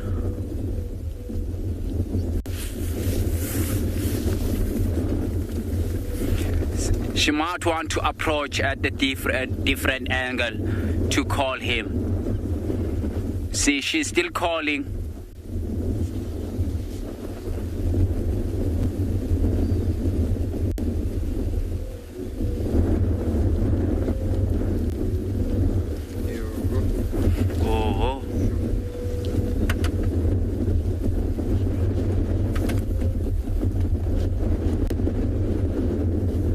Look, the call, it's got like a high-pitched call. They do call one another. It's like for communicating, so they know exactly if it's calling. Then they have to go quickly where the other one is calling from.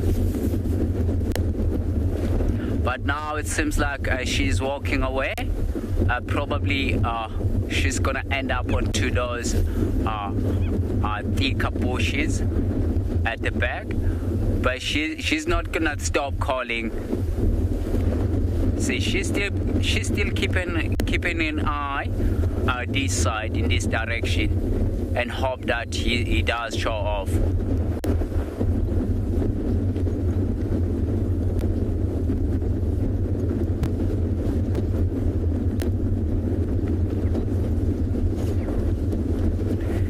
This is really a sad part. See, now she's sitting up there. She's still calling.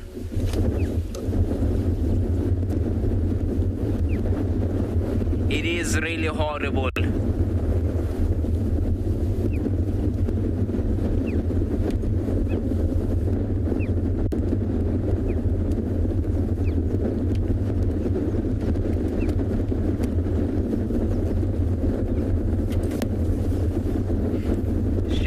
Coming back slowly and looking at the direction of this waterhole.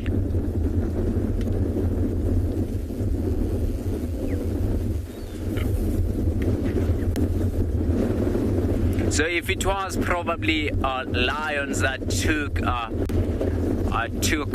that cheetah cub, she was gonna run away from this area and try to go to the different area completely. But because if it's a crocodile, that is why she want to come nearby and scan at the waterhole and hope that it's gonna come back. See, both of them are sitting up in line, watching in this direction.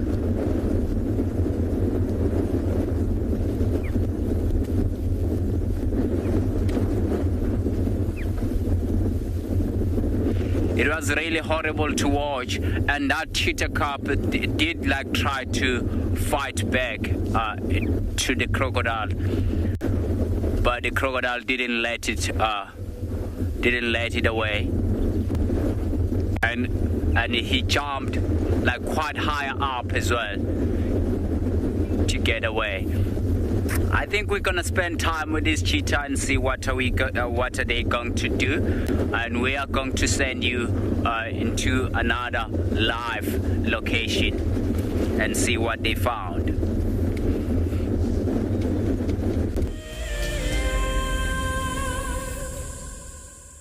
It's a terrible thing to witness any sort of event like that, but it's just the reality of what happens out there in life, and how kind of fine a balance it is for these animals. And we're actually talking about it yesterday as to why cats are so scared of water, and that's an perfect example. I'm going to just try to go forward so we can actually show you a leopard tortoise. It's a leopard on a mound, but not the leopard we were looking for.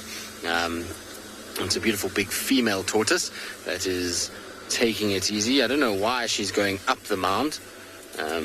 She's decided that this is where she wants to be, and I don't know if there's something on top there that she was looking for, or if there's some sort of food item, but given how much rain we've had, there's pretty much food everywhere for a tortoise. There shouldn't be any reason for it to go up onto the mound itself. Does it have something in its mouth? It looks like it does have something in its mouth. I can't see nicely, but it looks like it's got a mouthful of vegetation that it's chomping on at the moment. But amazes me how such a big animal and heavy animal is able to navigate terrain like this. It's not exactly the most kind of flat surface, but they figure it out and kind of make their way up even these steep sides of termite mounds. I was, like I say, hoping that we would find Tingana here somewhere, but we found tracks for a female as well, so I don't know if he's met up with a female somewhere, but we'll have to kind of give it a bash again this afternoon and hope that we find fresher tracks that haven't been driven over by the vehicles.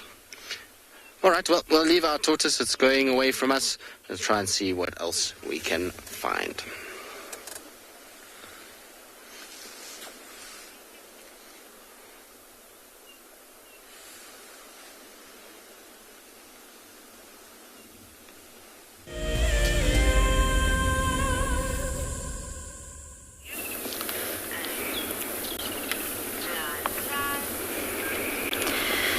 Wow, what a crazy morning it has been this morning. We are sitting at Clara Dam here at Ngala, and we've got some waterbuck, some impalas, and quite a few birds calling in the background.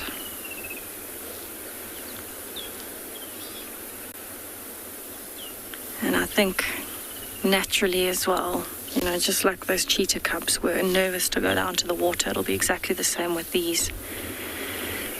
Looks like they have already had a drink and they're now relaxing on the side. This is a bachelor herd of impala, and they're probably having a bit of a dominant standoff at some point.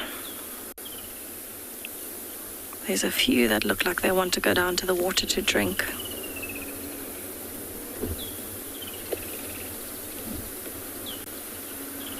But again, also nervous to approach the water's edge.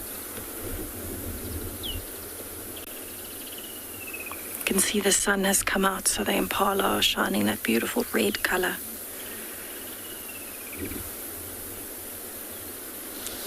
So if the sun comes out a bit more today, there'll be even more animals that come down towards the waterhole. But you can see those impala are approaching the edge very carefully.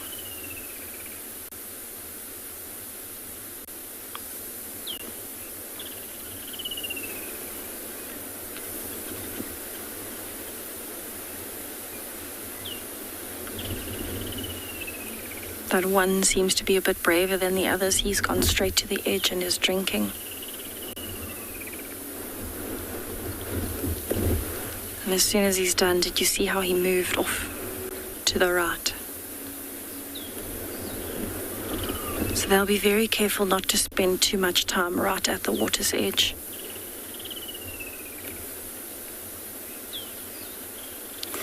So this is actually the same little herd of waterbuck that we saw the other day with the wild dogs at this dam. This is part of their territory. So it's nice to see that they are all still here. I can only see one at the water's edge, but the others are off in the thickets where we can't see them anymore on the right.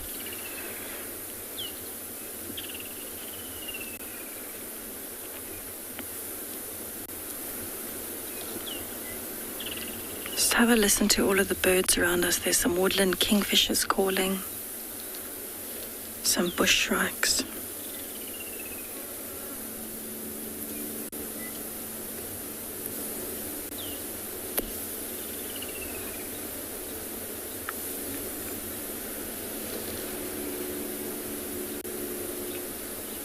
So I think with the weather changing the way it is at the moment,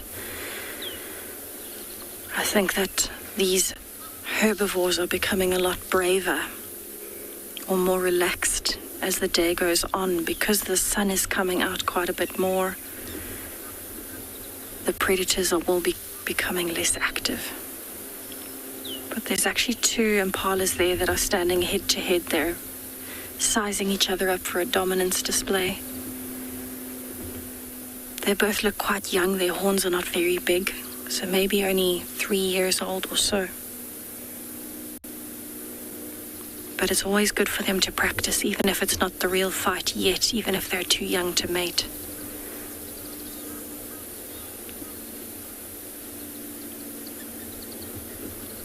There's actually a big male coming in now as well. He's coming closer. He doesn't look like he's going to break up the fight, but you never know, he might.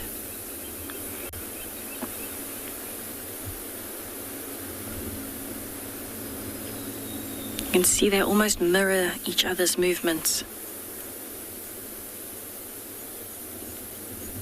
I actually got a bit of stage fright there with the older male watching.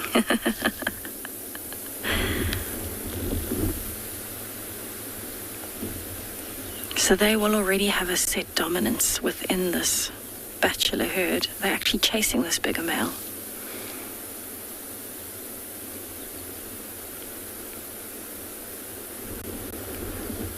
They're actually looking straight into the wind now.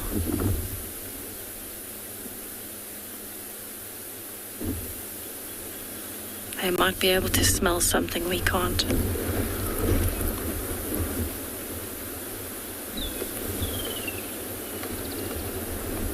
So these particular males are actually not the dominant males of a herd.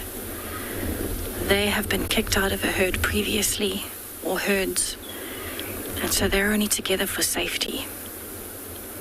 But within them, they're going to have a dominance hierarchy, and the most dominant male will then try and take over a breeding herd of impala to make it his own harem.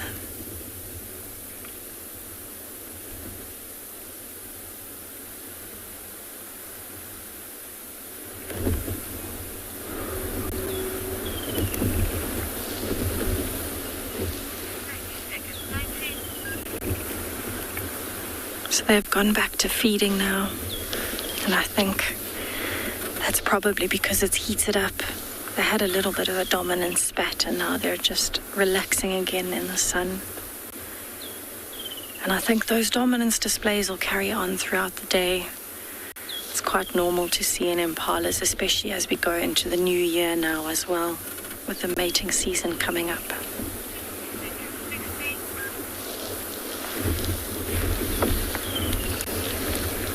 But you can see every now and then they are looking up to see that there is nothing coming towards this waterhole. I'm sure there'll be a lot of activity here for the rest of the day, especially now that it's warming.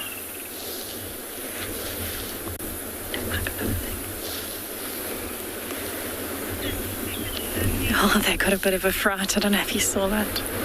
But it really has been quite an interesting morning, certainly a unique one, The Birmingham Pride and those cheetah cubs and the crocodile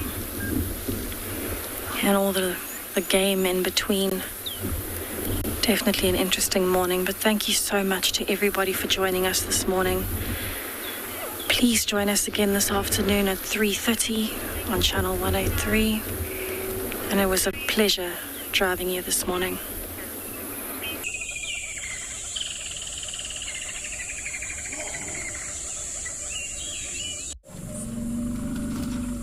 This program features live coverage of an African safari and may include animal kills and carcasses. Viewer discretion is advised. Jumbo, a very good afternoon. And we're right here in the Masai Mara, the Mara Triangle.